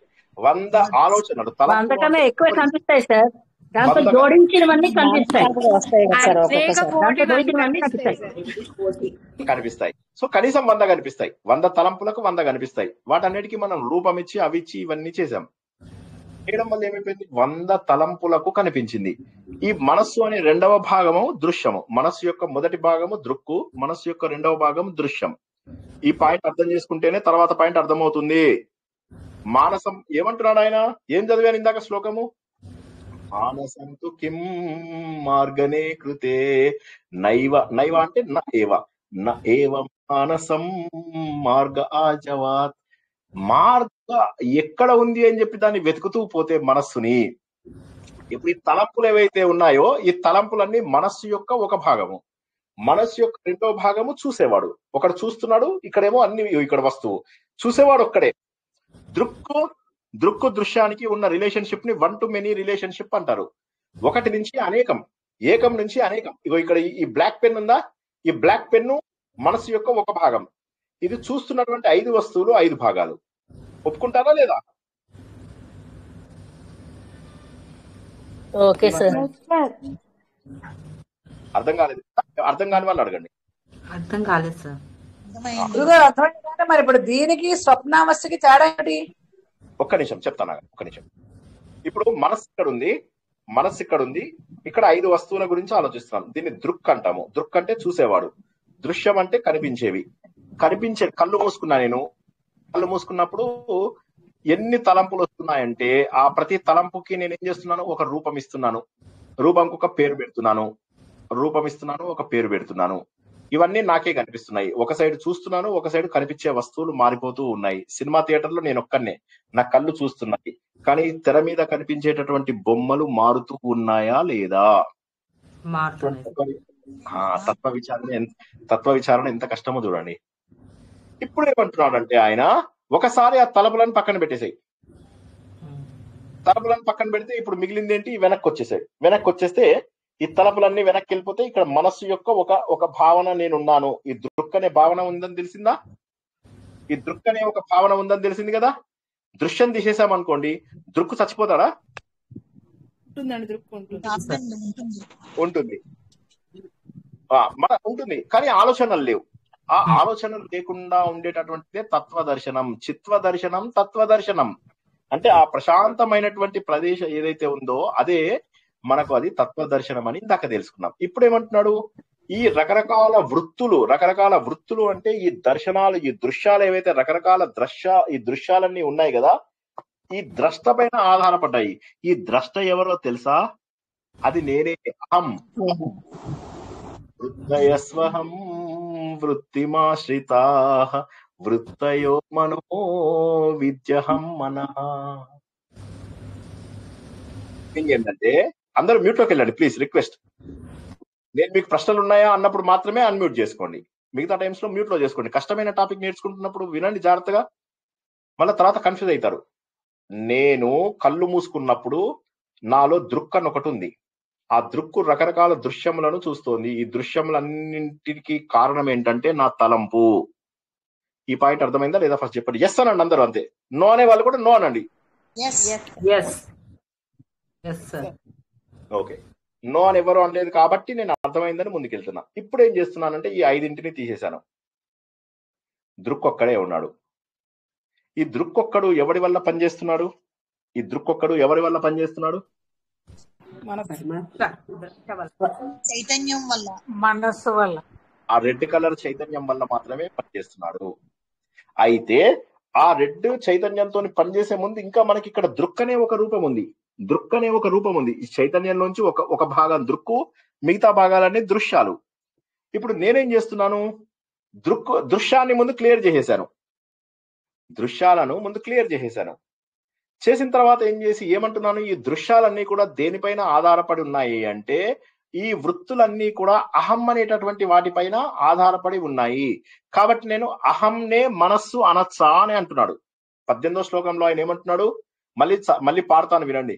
వృత్తయస్వహం వృత్తిమాశ్రితా వృత్తయో మనో విద్యహం మనః.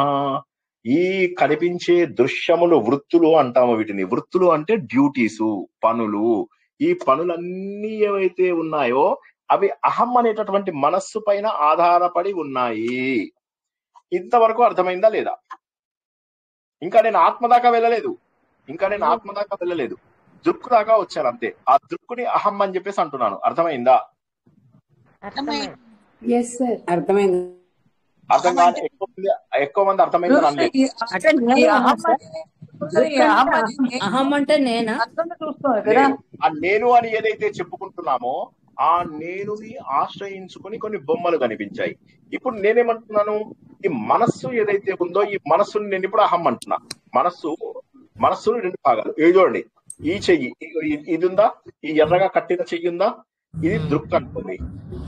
ఇలా చెయ్యి ఇలా పెట్టింది, ఇది దృశ్యం అనుకోండి. ఈ 5 దృశ్యాలని ఇది చూస్తోంది. ఈ 5 దృశ్యాలని వెనక్కి తీసేసా. ఇప్పుడు దృక్ ఒకటే ఉంది. ఈ ఎర్రటి చైతన్యంతో కూడుకున్నటువంటి దృక్ అనేవాడు ఉన్నాడు. దీన్ని నేను అహం అంటున్నాను. ఈ అహం పైననే ఈ దృశ్యాలన్నీ ఆధారపడి ఉన్నాయి. Yes sir no? నేను అని ఇంతదాకా అర్థమైంది కదా గురుగారు. ఇక్కడ ఇంకోటి కూడా జరుగుతోంది కదా, అహం అనేది నేను అన్నాం కదా, ఆ నేను కూడా దృశ్యాలే కాకుండా నన్ను కూడా చూస్తోంది. అదే నేనే. ఇప్పుడు ఏం లేదు. అది తర్వాత ఇప్పుడు నెక్స్ట్ స్టెప్ అక్కడికి వస్తాం మనం. ఇప్పుడు నెక్స్ట్ స్టెప్ అక్కడికి వస్తాం. ఇది నేను అనేది నేను అనేది నన్ను చూస్తుంది, ప్రపంచాన్ని చూస్తుంది, అంతలో ఉంది. ఇది ఒక్కటే మిగిలిపోయింది. ఇప్పుడు ఈ దృక్ ఒకటి మిగిలింది. ఇగో ఇది ఈ ఎర్ర తాడు ఒక మిగిలింది. ఎర్ర తాడును మనము చైతన్యం అంటున్నాం. ఇప్పుడు వాడు ఏమంటున్నాడు, ఇప్పుడు ఈ నేను అనేది ఏంటి అని ఇప్పుడు గౌరీమోహన్ గారు చెప్పినది ఇప్పుడు వస్తుంది అనమాట. ఏమంటున్నాడు, నన్ను చూసేది ఎవరు మరి? అహం అని అన్నప్పుడు నాకు అహం అనేది ఏంటో తెలుస్తోంది. మనలో ఉన్న చైతన్యమే మనల్ని చూస్తోంది. అప్పుడు దానికోసం ఏమంటాడు తెలుసా, అహమయం కుతో భవతి చిన్వతః ఐపతత్యహం నిజ విచారణం. నిజాన్ని విచారణ చెయ్యాలి. చేస్తే నన్నెవరు చూస్తున్నారు? గౌరీమోహన్ గారు ఏమడిగారు, సరే ఇప్పుడు మీరు చెప్పింది బయట దృశ్యాలను చూస్తున్నారు అన్నారు, కరెక్టే.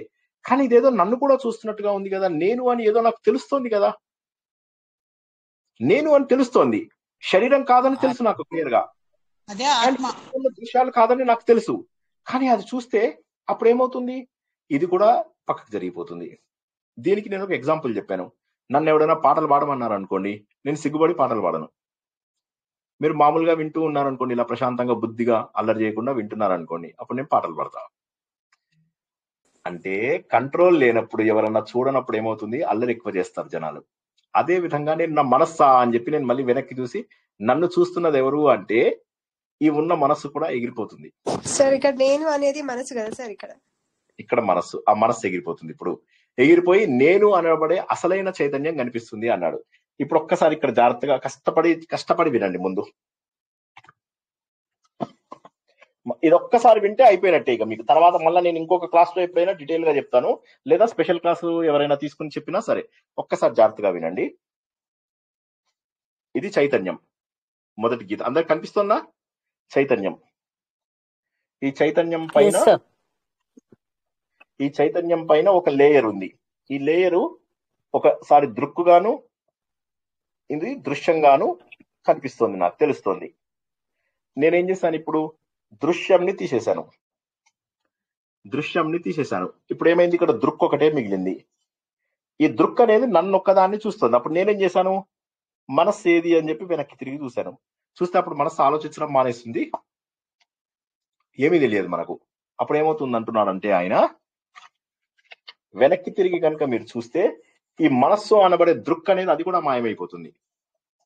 అంటే నేను అనేది ఎక్కడ పుడుతోంది, నేను అది ఎక్కడి నుంచి వస్తోంది, నేను అని నాకు ఎందుకు అనిపిస్తుంది అని అనుభవిస్తే అప్పుడు ఆ నేను కూడా పతనం అయిపోయి ఒక్క ఆత్మనే మిగులుతుంది అన్నాడు.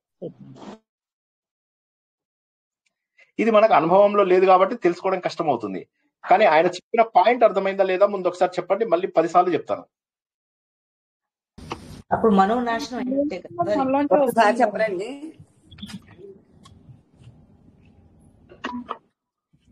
సార్ ఇక్కడ దృక్ అంటే ఒక్కసారి చెప్పరా సార్?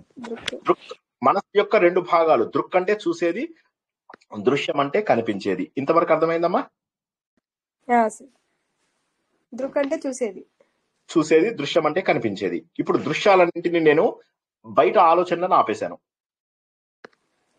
ఆపేసి ఎవరు ఆలోచిస్తున్నారు అని ఇలా వెనక్కి తిరిగి చూశాను.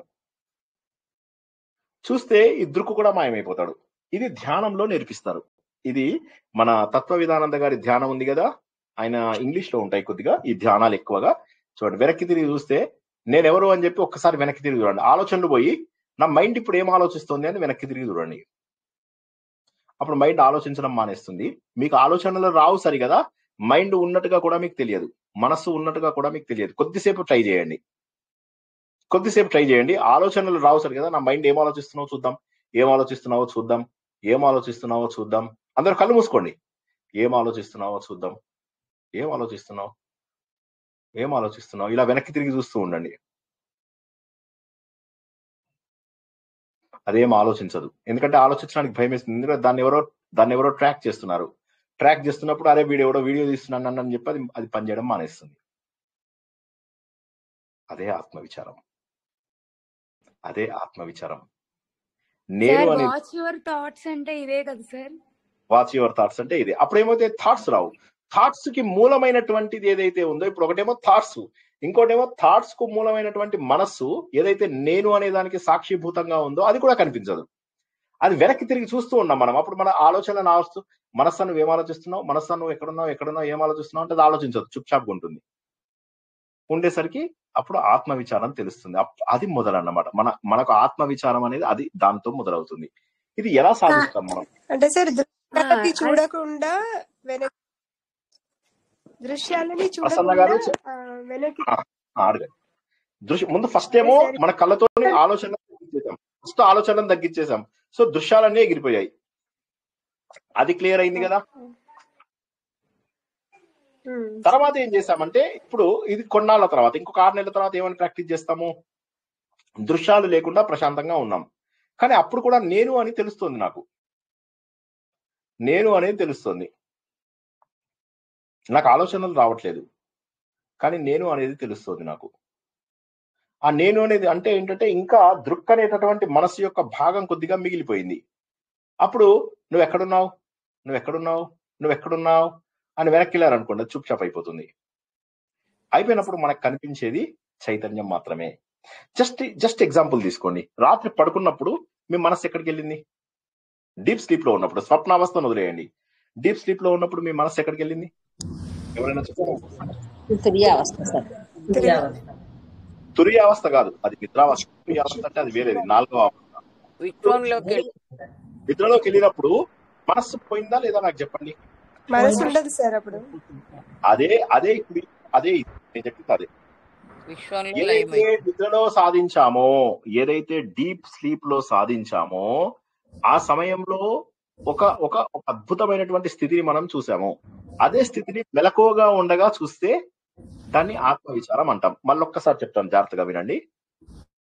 మనస్సులో ఆలోచనలు లేవు, అసలు మనస్సు అనేది కూడా లేదు. అటువంటి అవస్థని నిద్ర అవస్థ అంటారు. నిద్ర అవస్థలో మనకు శరీరం లేదు, నిద్ర అవస్థలో మనకు మనస్సు లేదు, నిద్ర అవస్థలో మనకు బుద్ధి అనేటటువంటి భాగం లేదు. బుద్ధి లేదు అని లేదు, బుద్ధి అనేటటువంటి భాగం లేదు. లేనప్పుడు ఏమైంది? ఒక ప్రశాంతమైనటువంటి స్థితి ఏర్పడింది. అది అద్భుతమైనటువంటి స్థితి. ఆ స్థితి సాధన చేసినా చెయ్యకపోయినా, వాడు దుర్మార్గుడైనా మంచాడైనా ఎవడైనా వాడికి ఆ స్థితి దొరకడం తప్పదు, ఖచ్చితంగా దొరికి తీరుతుంది. దానిని సాధన ద్వారా మెలకువగా ఉండగా సాధించడమే ఆత్మ విచారము. ఏదైతే స్థితిని నేను నిద్రావస్థలో మనోనాశనాన్ని సాధించానో, అదే స్థితిని నేను ధ్యానములో ఇప్పుడు ఆయన చెప్పిన పద్ధతిలో సాధించవచ్చు అని చెప్తున్నారు. మీరు అది సాధించలేదు కాబట్టి మీకు అది తెలియదు. ఇలా చెయ్యొచ్చు అని ఆయన చెప్తున్నారు. ఆయన ఏం చేశాడు? 18-19 శ్లోకం వచ్చేసరికి ఆయన ఏమంటాడు? అది నాశనం అవుతుంది. అది నాశనమైనప్పుడు ఏ స్టేజ్కి వెళ్తామంటున్నాడు ఆయన? అహమినాశభాజ్యహమహంతయా స్ఫురతి హృత్స్వయం పరమ పూర్ణ సత్. అప్పుడు ఏమవుతుంది? ఈ నేను అనేది నశించినప్పుడు అది ఉన్నతమైనటువంటి పరిపూర్ణమైనటువంటి సత్య రూపమైనటువంటి మన హృదయంలో ఉన్నటువంటి ఆత్మ మాత్రమే నీకు తెలుస్తుంది. ఆ ఆత్మ ప్రకాశ తత్వం నీకు తెలుస్తుంది అన్నాడు.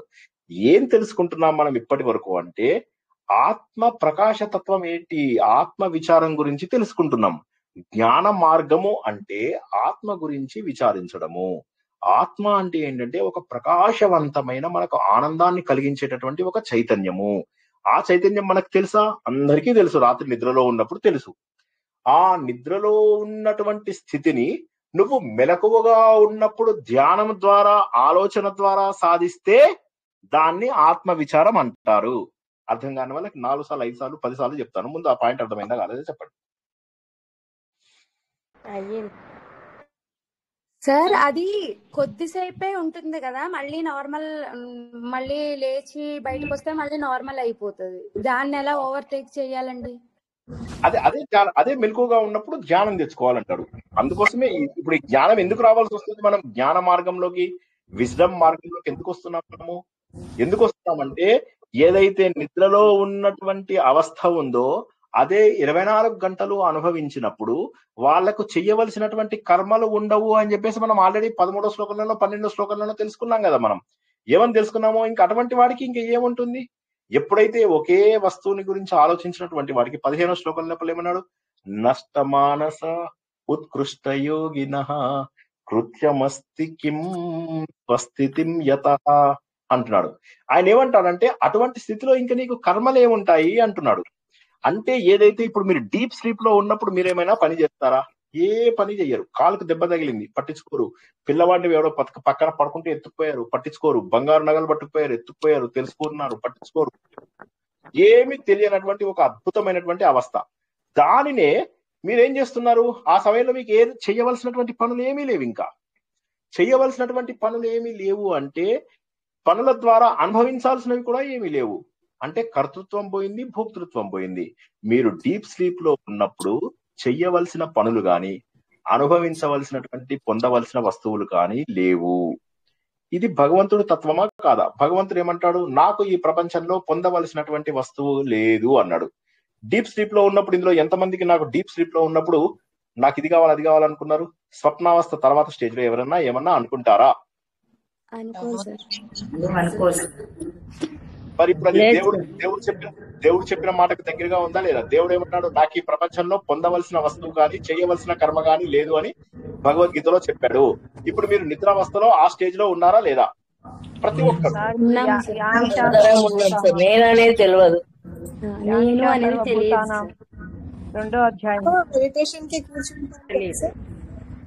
లక్ష్మీ గోవిందుడు గారు ఏదో ప్రశ్న అడుగుతున్నారు, అడగండి. యానిషా సర్వభూతానాం 2వ అధ్యాయంలో వస్తుంది కదా సార్, అందులో అయోగి అన్నవాడు ఇప్పుడు మీరు చెప్పిన పాయింట్ కి అప్లై అవుతుంది కదా ఆ శ్లోకము. ఇప్పుడు మీ పాయింట్ ఇప్పుడు శ్లోకం నెంబర్ మనకు తెలియకపోయినా పర్వాలేదు. మీకు థీమ్ అర్థమైందా? డీప్ స్లీప్ లో నిద్రలో ఉన్నప్పుడు మీరు పొందవలసినది ఏంటి, చెయ్యవలసినది ఏంటి నాకు చెప్పండి. ఎవరైనా సరే నిద్రలో ఉన్న వాళ్ళు నిద్ర అంటే ఆల్రెడీ చాలా మంది నిద్రపోయి ఉంటారు కదా, చెప్పండి. నిద్రలో ఉన్న స్థితి మెలకువగా చెప్పలేం సార్. అదే అవస్థలో డే అంతా ఉండాలి, స్థితిని అనుభవించాలి, కూడా పొందాలి అంటున్నారు సార్. శూన్యం అండి. అయితే సార్ ఇప్పుడు మనం మెడిటేషన్ కోసం కూర్చుంటాం కదా, కొద్దిసేపు కూర్చుని నాకు ఆ పని ఉంది ఈ పని ఉంది అనేసి తక్కువ లేస్తాం సార్. మేము ఆడవాళ్ళం అయితే అంతే, ఒక అరగంట కూర్చున్నాక ఇంకా పనులన్నీ గుర్తొస్తుంటాయి. మీరు అనింది ఏంటంటే ఇప్పుడు ఆ కర్మలు ఏమనేది ఉండవు, మనం ఆ అవస్థలోకి వెళ్ళాక అండ్ ఆ అవస్థలో ఉన్న వాళ్ళు చేసినా చెయ్యని స్థితికే ఉంటారు. ఒకసారి సత్యం తెలిసిన వాళ్ళు ఎలా ఉంటారు తెలుసా? ఒకసారి సత్యం తెలిసిన వాడు అటు అంత్యాక్షరి ఆడతాడు, ఇటు పుష్ప సినిమా చూడగలడు, ఇటు ఆధ్యాత్మిక విషయాలు మాట్లాడగలడు, అటు దేవుడి విషయాలు మాట్లాడగలడు, ఏదన్నా చేయగలడు. ఎందుకంటే ఇదేది నేను కాదు అనుకుంటాడు. ఎందుకంటే ఆ శ్లోకం ఏమన్నా చదవండి. నేను శ్వాసించినా శ్వాసించకపోయినా, కూర్చున్నా నించున్నా, కళ్ళు తెరిచినా మూసినా ఇది నేను కాదు అని అనుకుంటాడు. ఆ శ్లోకం చదవండి ఎవరైనా.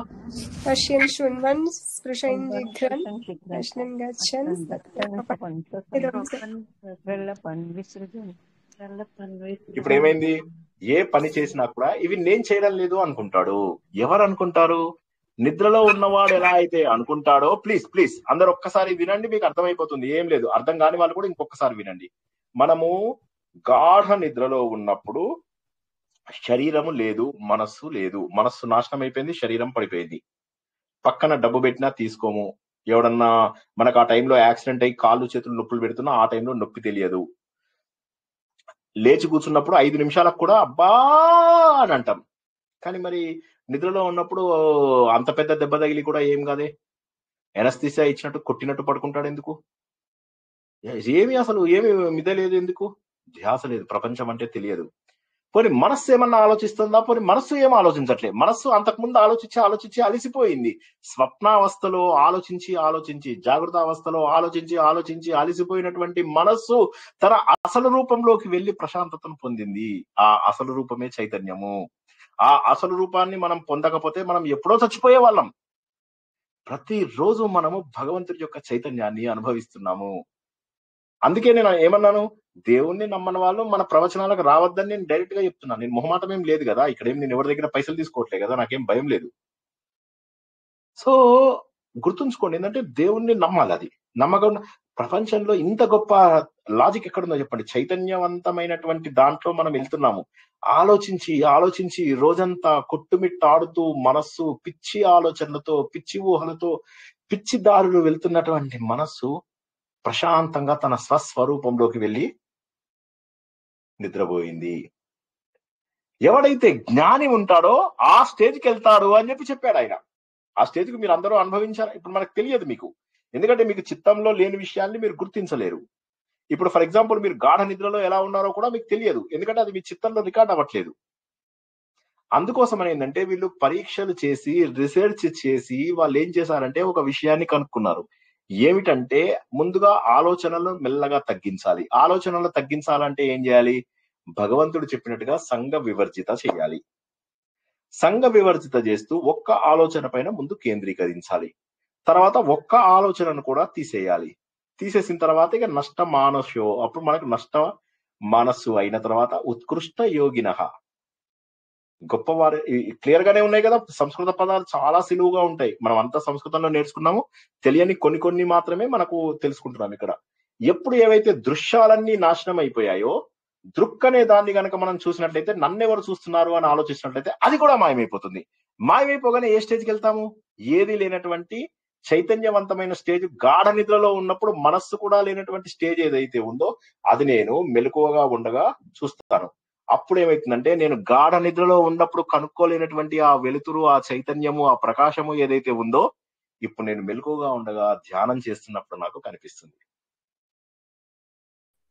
మెలక ఉన్నప్పుడు ధ్యానం చేస్తే చిత్తంలో స్టోర్ అవుతుందా సార్? అది మనం నిద్రలో ఉన్నప్పుడు స్టోర్ కాక మనకు తెలియదు అసలు ఆనంద రూపం మనకు తెలుస్తుంది. స్టోర్ అవ్వదు కానీ తెలుస్తుంది, ఒక రకమైన ఆనందం తెలుస్తుంది. ధ్యానంలో ఉన్న వాళ్ళ ముఖం లోపల డివిటీ మీకు కనిపిస్తుంది, ఈజీగా కనిపిస్తుంది. ధ్యానంలో ఉన్నవాడు చచ్చిపోయిన వాడికి తేడా చాలా ఉంటుంది. సో ఉన్న వాళ్ళు వాళ్ళ ముఖ వచ్చర్స్ వేరే ఉంటది, వాళ్ళ మాటలు వేరే ఉంటాయి, వాళ్ళ నిజానం, వాళ్ళ కథలు వేరే ఉంటాయి, వాళ్ళని ఎంబడే గుర్తుపట్టచ్చు. ఆ తర్వాత ఇప్పుడు మీరు టెంపుల్లోకి వెళ్ళిపోయి హడావిడిగా ఇలా చేతులు పెట్టేసేది ఇలా ఉంటే అది ధ్యానం కాదు.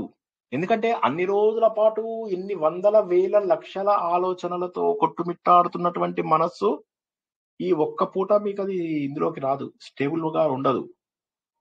మరి ఎప్పుడు స్టేబుల్ అవుతుంది? అది ఎప్పుడు స్టేబుల్ అవుతుందంటే, ఇందాక చెప్పినవన్నీ ప్రాక్టీస్ చేస్తూ ఉంటే అప్పుడు ఏమవుతుంది? వెనక్కి తిరిగి చూస్తే ఆ చైతన్యం నేను ఏదైతే నిద్ర స్టేజ్ లో ఉన్నప్పుడు చూడలేకపోయానో, నిద్ర స్టేజ్ కి ఈ ఆత్మ స్టేజ్ కి ఒకటే ఒక తేడా. అది అజ్ఞానంలో వచ్చేది, ఇది జ్ఞానంలో వచ్చేది. మళ్ళొకసారి చెప్తున్నా, అది అజ్ఞానంలో వచ్చేది, ఇది జ్ఞానంలో వచ్చేది. ఎరుకతో చేస్తాం ఇది మనం, అదేంటంటే తెలియకుండా చేస్తాం. That is the only difference, but feeling is same. ఈ పాయింట్ అర్థం కాని వాళ్ళు అడగండి. నేను ఇక్కడికి ఆపుతాను, ఎందుకంటే ఇంకా ఒక్క శ్లోకం చెప్దాం అనుకున్నా, ఇంకొకటి 20 చెప్పాను రమణ మహర్షి అంతే కదండి. ఆలోచన తగ్గాలంటే ఒక్క దాని మీద వాట్ వి ఎక్స్పీరియన్స్.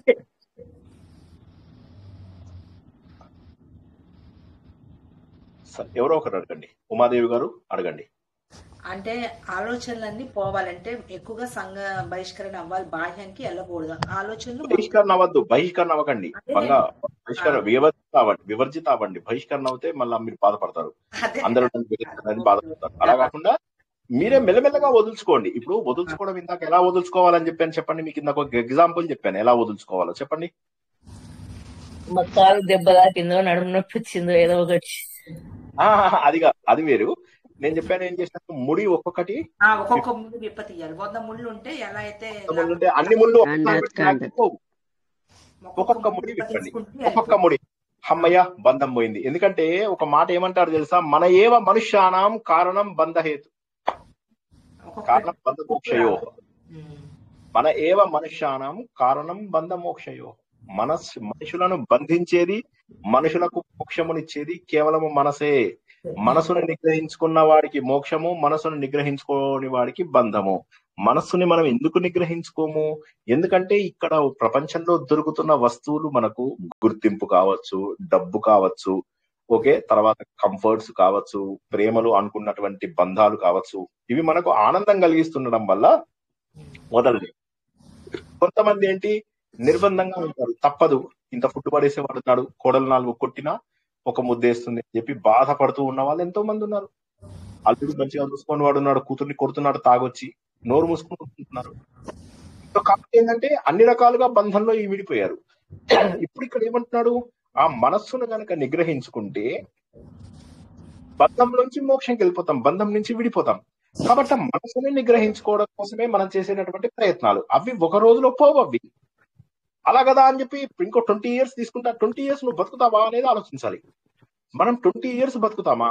లేదు. కాబట్టి ఏం చేయాలి? I have to explain the process. ఎలా ఎక్స్ప్లెయిన్ చేయగలను అంటే సాధన సమయాన్ని పెంచడం ద్వారా. ఏమనుకుంటున్నాం, ఈ పిల్లలు మనని ఏదో చూసుకుంటారు, ఈ భార్య మనని no no no no no no no no Shobhan Babu language లో చెప్తా, నో నో నో. సో మరి ఎవరు చూస్తారు? మరి ఎవరు చూడరు. ఎందుకంటే రుణానుబంధ రూపేణా పశుపత్ని సుతాలయ. రుణములు ఉండడం వల్ల మాత్రమే మనకి పశువులు అంటే సంపద, పశువులు అంటే సంపద, డబ్బు, పత్ని అంటే భార్య గాని భర్త గాని, సుత పిల్లలు. రుణములు ఉండడం వల్ల మాత్రమే, ఆ రుణములు తీర్చుకోవడానికి మాత్రమే ఈ జన్మనెత్తాము. కానీ వీళ్ళతోటి మనకేదో బంధం ఉంది అనుకుంటున్నావా? లేదు. ఇది ఒక చిన్న తాడుతో, చిన్న సన్నని దారంతో ఉంది, తెగిపోతుంది. కొంతమందికి పెళ్లి 28 ఏళ్ళకి అవుతుంది, 30 ఏళ్లకు భర్త చనిపోతాడు, 4 పిల్లలు ఉంటారు, ఐ మీన్ 2 పిల్లలు ఉంటారు. ఓకే, సో అప్పుడేమవుతుంది, ఆ ఇద్దరు పిల్లలు వాళ్ళ నాన్నని అసలు చూడరు. అయిపోయింది, బంధం అక్కడే తెగిపోయింది. శంతనుడు ఉన్నాడు, శంతనుడికి 7 పిల్లలు పుట్టారు. ఆ 7 పిల్లలు తండ్రిని చూడకముందే వెళ్ళిపోయారు. ఎక్కడెక్కడ బంధాలు ఇవి, ఎంతవరకు ఇవన్నీ? అది ఉంది కదా, ఈ జీవన తరంగాలలో అని చెప్పేసి ఆ దేవుని చదరంగంలో ఎవడికి ఎవడు సొంతము, ఎంతవరకు బంధము, అది గుర్తించి, సత్యం గుర్తించినప్పుడు, ఈ దేహం అశాశ్వతమైనప్పుడు ఈ దేహము ద్వారా ఏర్పడినటువంటి అనేక దేహములు అశాశ్వతములు అని చెప్పి గుర్తించగలగాలి. అప్పుడు మాత్రమే మన ఎదుగుదలకు అవకాశం వస్తుంది. అది గుర్తించినప్పుడు మాత్రమే సమాజానికి దూరం అవుతుంది. జై శ్రీకృష్ణ. ఇంకేమన్నా ప్రశ్నలు ఉంటే అడగండి. అంటే ఒకదాని మీద ఆలోచించాలన్నారు కదా సార్, ఇవన్నీ కూడా తీసేసి అంటే అంటే అంటే ఒక నామ జపం చేసుకుంటూ వెళ్ళాలా? మీకు ఇంతకు ముందు చేసిన మెడిటేషన్ క్లాసెస్ అవి కొద్దిగా వినండి ఒకసారి. ఇది మీకు ఇదేంటంటే ఒక రోజులో అయ్యేది కాదు కదా, దానికి యమ నియమ ఆసన ఉత్తర గీత వినండి, మీరు అర్థమవుతుంది. ఇప్పుడు ఇందులో మనం తెలుసుకుంటాం కేవలం నాలెడ్జ్, ప్రాక్టికల్ ఎలా చేయాలి అనేది మనం ఉత్తర గీతలో తెలుసుకున్నాము, మెడిటేషన్ క్లాసెస్ లో తెలుసుకున్నాము. సో కాబట్టి నామజపం చేసేసి ఉత్తగా నామజపం చేస్తాను కూర్చో. చాలా మంది అంటారు, ఎవడో చెప్పాడు, ఎవడో ఒక ప్రవచనకర్త చెప్పాడు, ఆ ప్రవచనకర్త కలియుగంలో నామం చాలు అంటే రామ రామ రామ రామ అంటున్నాడు, నోరు రామరామ అంటుంది, అన్ని పనులు చేస్తున్నాం మనం. అది కాదు. మనస్సుని గ్రహించుకోవడం అంటే ఏంటంటే మనసుకు వృత్తులు తగ్గించుకోవడం. మనసుకు వృత్తులు తగ్గించుకోవడము అంటే ఫస్ట్ బంధములు మీరు వివర్జిత అయ్యారా లేదా, ఏది జరిగినా ఫలితాన్ని పట్టించుకోకుండా ఉన్నారా లేదా, అది. అంతేగాని ఒక్క విషయాన్ని ఆలోచించాలి అంటే అది ధ్యానంలో నేను చెప్పింది. మామూలు సమయంలో మనం ఎలా ఉండాలి, ఏ విషయానికి నిర్లిప్తతతో ఉండాలి, అది తెచ్చుకోగలిగారా?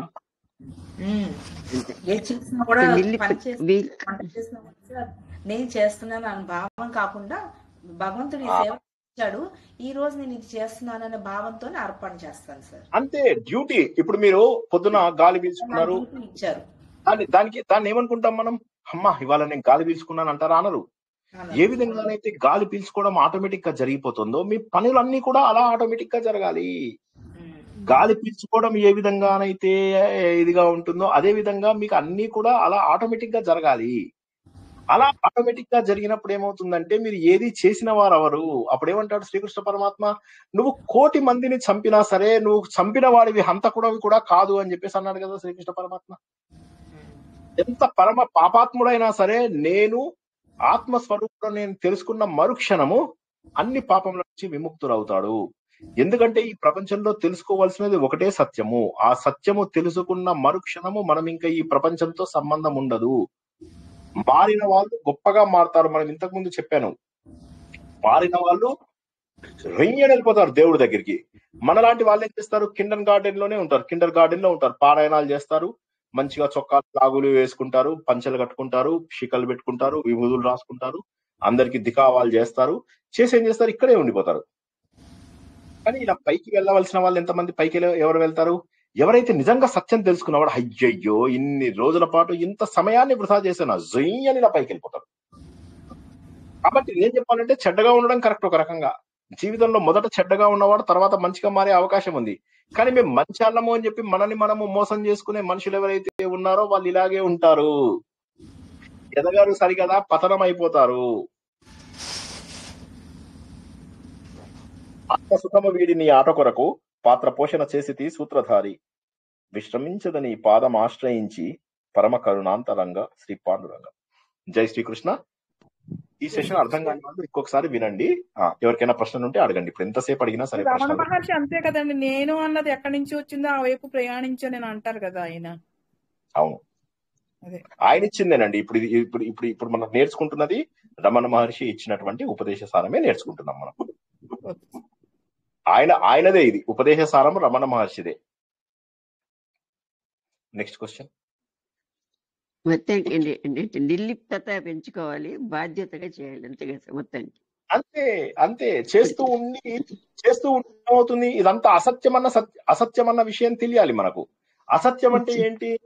ఇవన్నీ మార్పు చెందుతున్నవి. నా శరీరంతో సహా ప్రతిదీ మార్పు చెందుతున్నదే, నా శరీరంతో సహా ప్రతిదీ మార్పు చెందుతున్నదే అని ఎప్పుడైతే తెలుసుకుంటారో, ఇవన్నీ అసత్యం అని చెప్పి తెలుసుకుంటారో, బ్రహ్మ సత్యం జగత్ మిథ్య జీవో బ్రహ్మైవ నాపర, ప్రపంచమే మిథ్య, ఒక్క భగవంతుడు అనేటటువంటి చైతన్యం నాలో ఉందో అది మాత్రమే శాశ్వతం, మిగతావన్నీ కూడా అబద్ధాలు అని చెప్పి తెలుసుకున్న మరుక్షణం అయిపోయింది, మీకు ఆత్మజ్ఞానం వచ్చినట్టే. ఆ నిర్లిప్తత రావాలి అంటే అది ఆలోచన ద్వారా రావాలి. ఎందుకు రావాలి ఆలోచన ద్వారా? ఎందుకంటే మన శరీరము పుట్టినప్పుడు ఎలా ఉన్నాం, ఇప్పుడు ఎలా ఉన్నాం, అద్దంలో చూసుకుంటే, ఫోటోలు చూసుకుంటే తెలియడం లేదా మార్పు వస్తుందని? గుర్తించాలి, మనని మనము మార్పు వస్తుంది అని గుర్తించాలి. మార్పు వస్తున్నది ఏది కూడా శాశ్వతం కాదు.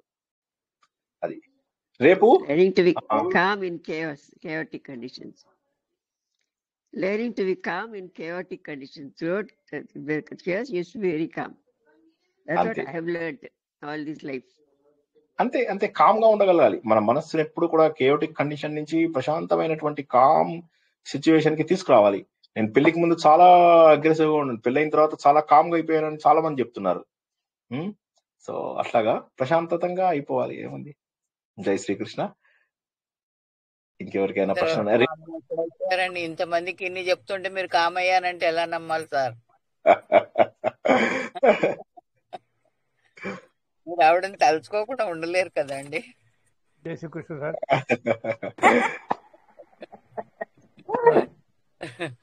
జై శ్రీకృష్ణ సార్. జై శ్రీకృష్ణ. చెప్పండి.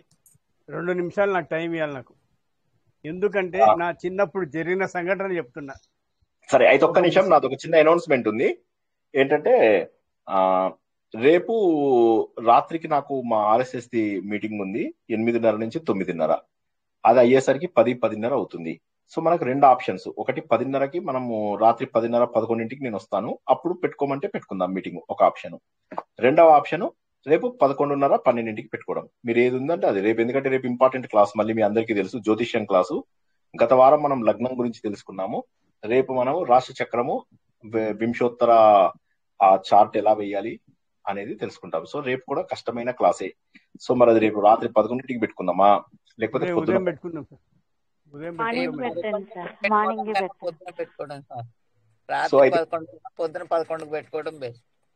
ఓకే, అయితే రేపు 11 o'clock అందరూ కంప్యూటర్ ముందుకు వచ్చేసేయండి.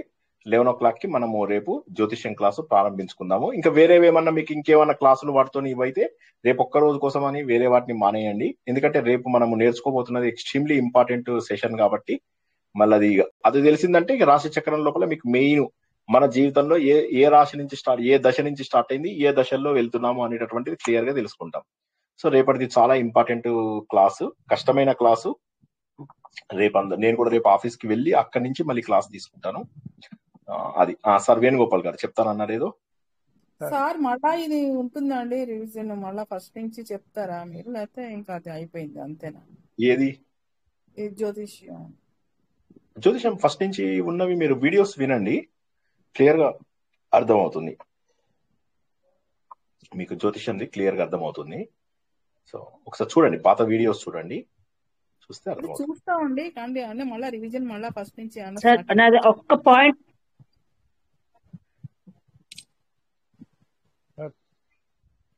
ఒక్క పాయింట్ రీట్రేట్ చేద్దాం అనుకుంటున్నాను సార్. ఎవరు మాట్లాడతారు sir? Just half minute sir, just 1 point. ఇప్పుడు మీరు ఇందాక చెప్పింది చాలా సేపు డిస్కస్ చేసి మళ్ళీ చెప్పారు, అది ఒక్కసారి నేను మళ్ళీ చెప్దాం అనుకుంటున్నాను sir. What you experience in deep sleep, the same thing you experience when you are in an awakened state. It is called Atma Vicharana, and this is achieved through Dhyanam. Correct. అంతేనా sir? And this is also అంటే అంతే కదా, ధ్యానం ద్వారా ఇది ఈ state మనకు వస్తుంది.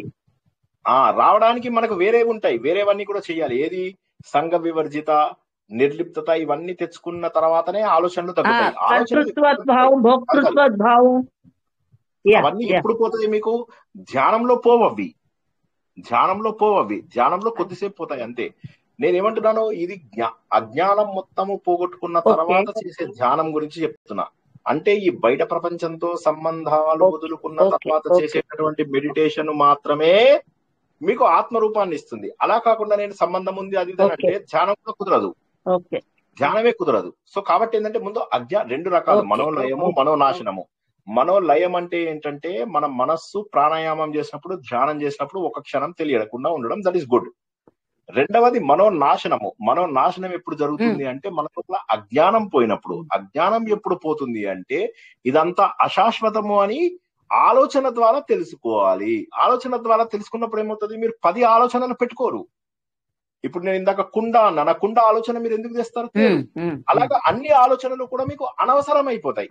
మీకు వేరే ఆలోచనలన్నీ అనవసరము అయినాయి అనే స్థాయి వచ్చిన తర్వాత మీరు రోజు మొత్తము కూడా ధ్యానము చేసినటువంటి స్థితిలోనే ఉంటారు. ధ్యానం చేసినప్పుడు కనిపించే ఒక క్షణంలో వచ్చిన ఆనందాన్ని మనోలయం అంటారు.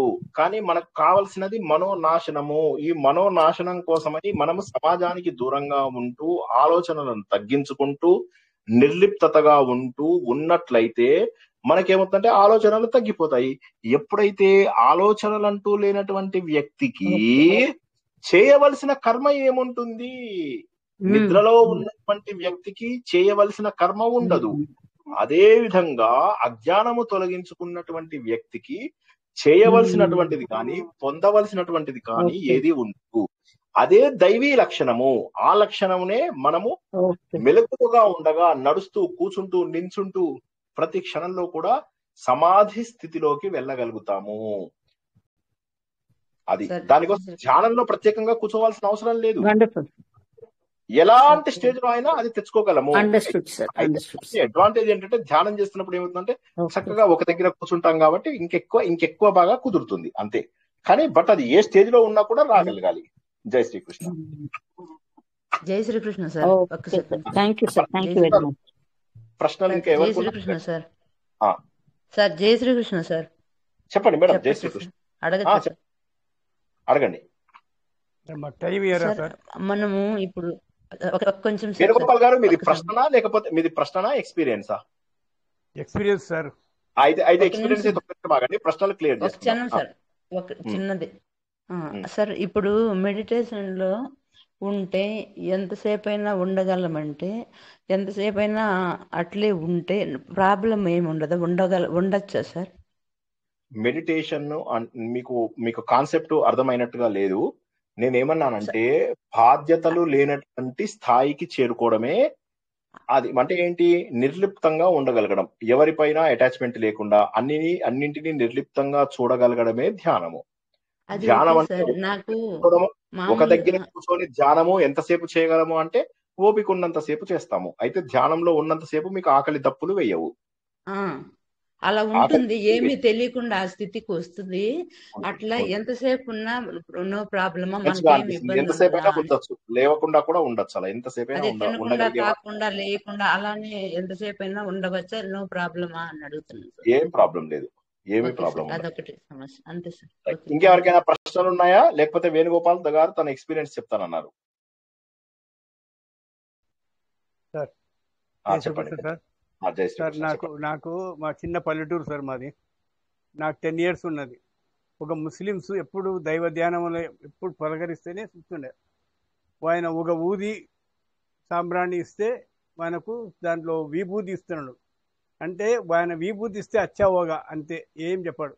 అంటే హైదరాబాద్ నుంచి, వరంగల్ నుంచి, ఎక్కడి నుంచి దూరం నుంచి వస్తుంది మా ఊరికి. అక్కడనే వంట చేసుకొని వాళ్ళే, అంటే ఆపరేషన్ అయితే కూడా కాగానే ఇక్కడ అయినాయి అన్నమాట. ఆయన అంత దైవశక్తి అంత ఉంది అన్నమాట నేను చెప్పడం. ఆయనకు ఉన్న శక్తి ఎప్పుడు ఎవరితో ఎక్కువ మాట్లాడాడు. వాళ్ళు చెప్పిన విషయాలు ఏమంటే ఆయన రాత్రి పడుకున్నప్పుడు 2 చేతులు 2 కాళ్ళు తల మొండెం అంత దూరం పడిపోయినాయి చెప్పంగా విన్నాను. నేను చూడలేదు. నాకు 10 years ఓన్లీ అప్పుడు. ఆ విషయం ఈ రోజు కూడా మర్చిపోలేకున్నాను. నేను వాళ్ళ ఇంటికి పోయేవాడిని. ఆయన ఈ రోజు కూడా నాకు 10 years అంటే ఈ రోజు నాకు 75 సంవత్సరాలు అంటే 60 years కింద నుంచి కూడా మర్చిపోలేకుండా ఆయన ఎప్పుడు కళ్ళు మూసుకొని జపము ధ్యానం అంటే అంత పవర్ఫుల్ మనిషి. ఆయన ఎక్కడన్నా ఏదైనా చెప్తే మా అన్న ఒకసారి కొట్లాడి హైదరాబాద్ పోయింది. వస్తాడమ్మా బస్సుకు ఓ దగ్గరికి వచ్చినాడు, ఎక్కి మళ్ళీ పోయినాడు. మా అమ్మ అడిగి ఏడ్చుకుంటాడు ఇంట్లో సమస్యల వల్ల. కానీ ఆయన ఆఖరి సమాధి అయినాడు. ఈరోజు దర్గా ఉంది, ఉర్సు జరుగుతుంది. ఈరోజు కూడా సంవత్సరం ఉర్సు జరుగుతుంది. అంటే శక్తి అనేది దైవశక్తి అనేది అట్లా ఉంది అని చెప్పడం నేను. దైవశక్తి అనేది ఎవరైనా కులం ఏదైనా సరే మనకు కావాల్సింది, ముస్లిం అయినా సరే ఎవరైనా సరే దైవశక్తి అనే దానికి గురించి అన్ని చెప్తున్నారు. ధ్యానం ఎప్పుడు జపం అంత కళ్ళు మూసుకొని ఏమైనా పలకరిస్తేనే కళ్ళు తెడుస్తున్నాం ఆయన అంతే. ఏదైనా విషయానికి పోతుంటే నేను పోతున్నాను అంటే మాకు ఒక చిన్న గానిగా ఉండే, పాలు ఇవ్వకుండా కూడా రొట్టెలు తీసుకపోతే ఆయన చదివి మంత్రి ఇస్తుండే. పాలు తల్లులకు పాలు రాకుండా కూడా చదివిస్తుంటే వాళ్ళు తింటే పాలు వస్తుండే. ఏదో చిన్న విషయాలు చెప్తున్నాను. అంటే శక్తి అనేది అటువంటిది. ఆయన ముఖం వచ్చేస్తా అనేది అది నేను చిన్న 2 మాటలు చెప్పాల్సి వచ్చింది. రైట్, బాగుంది. ఇంకెవరికైనా లాస్ట్ మినిట్ ప్రశ్న ఉన్నాయా? రేపు మళ్ళీ మనం అనుకున్నట్టుగా రేపు కూడా టఫ్ సబ్జెక్ట్ ఉంది. రేపు 11 గంటలకు మళ్ళీ మనము జాయిన్ అవుదాము జ్యోతిష్యం క్లాస్ లోపల. సో ఎల్లుండి యథావిధిగానే మనకు మళ్ళీ 9ంటికే ఉంటుంది. ఇంకా అంతే. ఇక ఈ మాకు ఉగాది రామనవమి అయిపోయిన తర్వాత ఇంకా మనకు క్లాసెస్ లో ఇలా మధ్యలో డిస్టర్బెన్స్ ఉండదు. రేపు కూడా నేను క్లాస్ తీసుకోకుండా రివిజన్ క్లాసే పెట్టచ్చు. కాకపోతే లాస్ట్ వీక్ చెప్పాల్సినది మిగిలిపోయింది మనం స్లోగా వెళ్ళడంతో. అందుకని రేపు ఎట్లయినా క్లాస్ తీసుకుని ఫినిష్ చేస్తే తర్వాత కావాలంటే బ్రేక్ ఇస్తాను. ఒక రోజు మీరు రివిజన్ కోసం అని బ్రేక్ ఇస్తాను. రేపు మార్నింగ్ 11 కదండి. రేపు మార్నింగ్ 11 కల్లా అందరూ జాయిన్ అయిపోండి.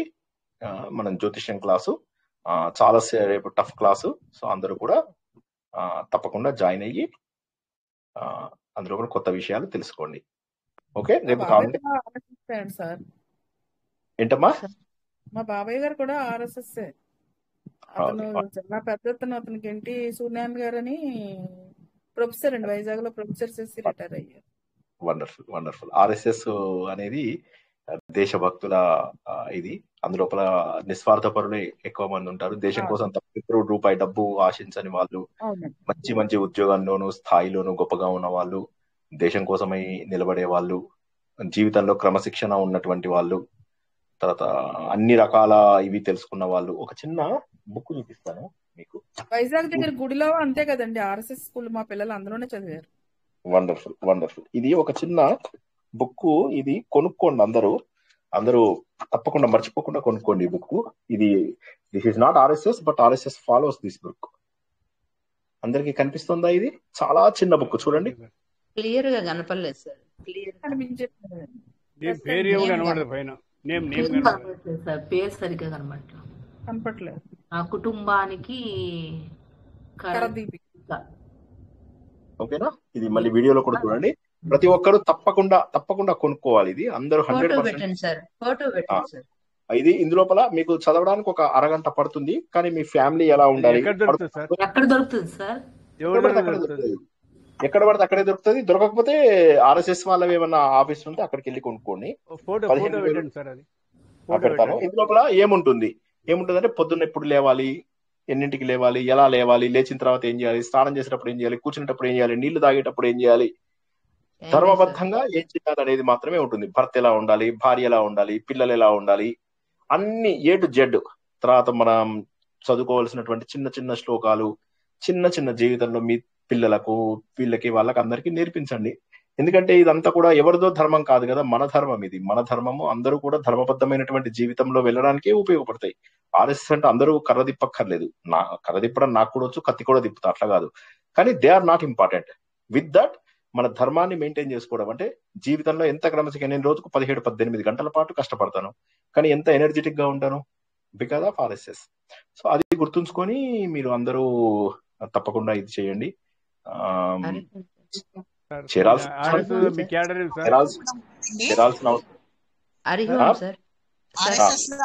కూడా ఉంటారా? ఏంటమ్మా ఆడవాళ్ళది ఉంటుందమ్మా, దాన్ని దుర్గావాహిని అంటారు. ఆర్ఎస్ఎస్ ఆడవాళ్ళది. ఇప్పుడు ఈవిడ ఉన్నారు కదా మొన్న, ఆవిడెవరు శిఖా గుప్తానా, ఆవిడ పేరేంటి, ఈవిడ మన ఢిల్లీ చీఫ్ మినిస్టరు. ఆవిడది ఒక 30 ఏళ్ల కిందటి వీడియో ఇచ్చారనమాట. ఎంత అసలు అద్భుతమైన నృత్యము, కత్తి ప్రదర్శన. ఆ రోజుల్లో ఆవిడ అందము అన్ని రకాలుగా, అంటే అసలు మొహంలో ఉన్నటువంటి డివినిటీ చాలా వచ్చింది వాట్సాప్ లో చాలా సార్లు. సో ఇందులో జనరల్ గా ఏంటంటే మీరు జాయిన్ అవ్వాల్సిన అవసరం లేదు, ప్రతి హిందువు అందులో భాగమే. మీరు బాధ్యత తీసుకుంటా అన్నా కూడా ఎవరు ఇవ్వరు. ఎందుకోసం అంటే అక్కడ బాధ్యత కోసం ఎదురు చూస్తున్న వాళ్ళు బోల్డ్ అంత మంది ఉంటారు. నేను కూడా 5 ఏళ్ళు 6 ఏళ్ళు అడిగిన తర్వాత, నాకు కొన్ని కోర్సులు కంప్లీట్ అయిన తర్వాత మాత్రమే ఇచ్చారు బాధ్యతలు. అది అంత ఈజీ కాదు. సేవకులుగా వెళ్ళొచ్చు, కానీ బాధ్యతలు అవి ఇవ్వడానికి చాలా టైం పడుతుంది. And it's a great opportunity. Anyway, దాని గురించి మనము ఇది మాట్లాడాల్సిన అవసరం లేదు. వల్ల ఆ పుస్తకం మటుకు అందరూ కొనుక్కోండి. ఆ పుస్తకం మటుకు తప్పకుండా అందరూ మస్ట్ కొనుక్కోండి. కొనుక్కోలేని వాళ్ళు హైదరాబాద్ లో కానీ మీకు దగ్గరలో ఉన్నటువంటి పెద్ద ప్లేస్ లో ఆర్ఎస్ఎస్ వాళ్ళ కార్యాలయంకి వెళ్ళి కొనుక్కోండి. 20 రూపాయలు ఉంటుంది. కుటుంబానికి కరదీపిక, నేను ఫోటో పెడతాను. ప్రతి పేజీ చదవండి, అరగంట లోపల అయిపోతుంది. అరగంటలో అవుతుంది. అప్పుడు వీలైనన్ని పిల్లలకి పాటించేలాగా చెయ్యండి. పొద్దున్న కుడి వైపున అంటే భక్తి యోగం సార్, దేశభక్తి కిందకి వస్తుంది, కర్మయోగం కిందకి వస్తుంది. కర్మయోగం ఆర్ఎస్ఎస్ మొత్తం కర్మయోగమే, నిష్కామ కర్మయోగం. ఆర్ఎస్ఎస్ మొత్తం కూడా కర్మయోగమే. కర్మయోగం అందులో ఉన్న వాళ్ళందరూ highly educated, top class people ఉంటారు. అది ఏంది ఇప్పుడు 60 దేశాలలో ఉంది. ప్రపంచంలోనే అన్నిటికంటే కూడా పెద్ద స్వయం సేవక వాలంటీర్స్ ఉన్నటువంటి సంఘం ఇదే. అది కాక ఇండియాలో 1.5 కోటి వాలంటీర్స్ ఉన్నారు. అది కాక 130,000 గ్రామాలలో ఇండియాలో ఉంది. 6 లక్షల గ్రామాలు ఇండియాలో ఉంటే 130 గ్రామాలు 25% లో ఇది ఆర్ఎస్ఎస్ ఉంది. అన్ని చోట్ల శాఖ నడిపిస్తుంది. దేశభక్తి, దైవభక్తి, శ్లోకాలు, వేదాలు, పురాణాలు, వాట్ నాట్. ఎనీవే, ఇంకెవరికైనా వేరే విషయాలు అడగండి, ఆర్ఎస్ఎస్ కాకుండా వేరే విషయాలు అడగండి. హరిహోం సార్, మరి మనము ఏ పండగ వస్తే ఆ పండగ ముందు ఆ పండగ గురించి, ప్రాశస్త్యం గురించి తెలియజేసుకుంటే బాగుంటుందేమో అని అనిపిస్తుంది సార్. అవును, ఉగాదికి ఉంటుంది. మనకు ఉగాదికి ప్రత్యేక కార్యక్రమం ఉంది. ఉగాది నాడు అదే అలాగా శ్రీరామనవమికి అది అట్లా ఏ పండగ ఆ ముందు కొంచెం తెలియజేస్తే అందరికి బాగుంటది. అవునవును, ఉంది. మనకు ఆల్రెడీ మనం గ్రూప్ లో కూడా పెట్టాము. పురాణ శ్రవణం ఉన్నది ఆ రోజు. సారీ, పంచాంగ శ్రవణం ఉంది ఆ రోజు. అందరూ కూడా 11 o'clock చేసే ముందు తెలిస్తే చేసుకుండే వాళ్ళకి అవగాహన. 30వ తారీఖు నాడు పొద్దున్న 11 అందరూ జాయిన్ అవ్వండి. పంచాంగ శ్రవణం ఉంటుంది. ఓకేనా? లాస్ట్ ఇయర్ లాగానే సేమ్, లాస్ట్ ఇయర్ కూడా జరిగింది, ఈ ఇయర్ కూడా అదే జరుగుతుంది. ఓకేనా? గత సంవత్సరం కూడా జరిగింది, ఈ సంవత్సరం కూడా జరుగుతుంది. సో కాబట్టి అందరూ 30వ తారీఖు నాడు ఉగాది నాడు 11 గంటలకు జాయిన్ అవ్వండి. ఆ రోజు నాడు మనము ఈ సంవత్సరంలో ఉన్నటువంటి ముఖ్యమైనటువంటి విషయాలను తెలుసుకుందాం. కార్తెలు, కర్తరి ప్రయోగాలు, కర్తరి ఎప్పుడు వస్తుంది, కందాయ ఫలాలు, రాశి ఫలాలు, తర్వాత ఇవి గ్రహణాలు. ఓకే, ఇవన్నీ కూడా తెలుసుకుందాం. ఎస్, ఓకేనా? క్లోజ్ చేసుకుందామా? ఇంకేమైనా ప్రశ్నలు ఉన్నాయా? ఉపదేశాలు అద్భుతం గురువు గారు, చాలా బాగుంది. Thank you madam, thank you very much, really appreciate. Okay, close చేసుకుందామా మరి ఈ రోజుకి? జై శ్రీకృష్ణ. అందరికీ కూడా ఆత్మ విచారణ జరగాలని, అందరూ కూడా దానికోసం సాధన చెయ్యాలని, వీలైన సార్లు వింటే తప్ప ఇవి అర్థం కావు కాబట్టి వినాలని, శ్రద్ధ ఆశిస్తూ ఈ రోజు ప్రవచనానికి ముగించుకుందాం. రేపు 11 గంటలకు పొద్దున్న పునర్దర్శనం. జై శ్రీకృష్ణ. జై శ్రీకృష్ణ. బాగుంది సార్, బాగా చెప్పారు సార్. ఆచరణలో పెట్టుకోవాలి. ఇలాగే జరుగుతుంటది సార్.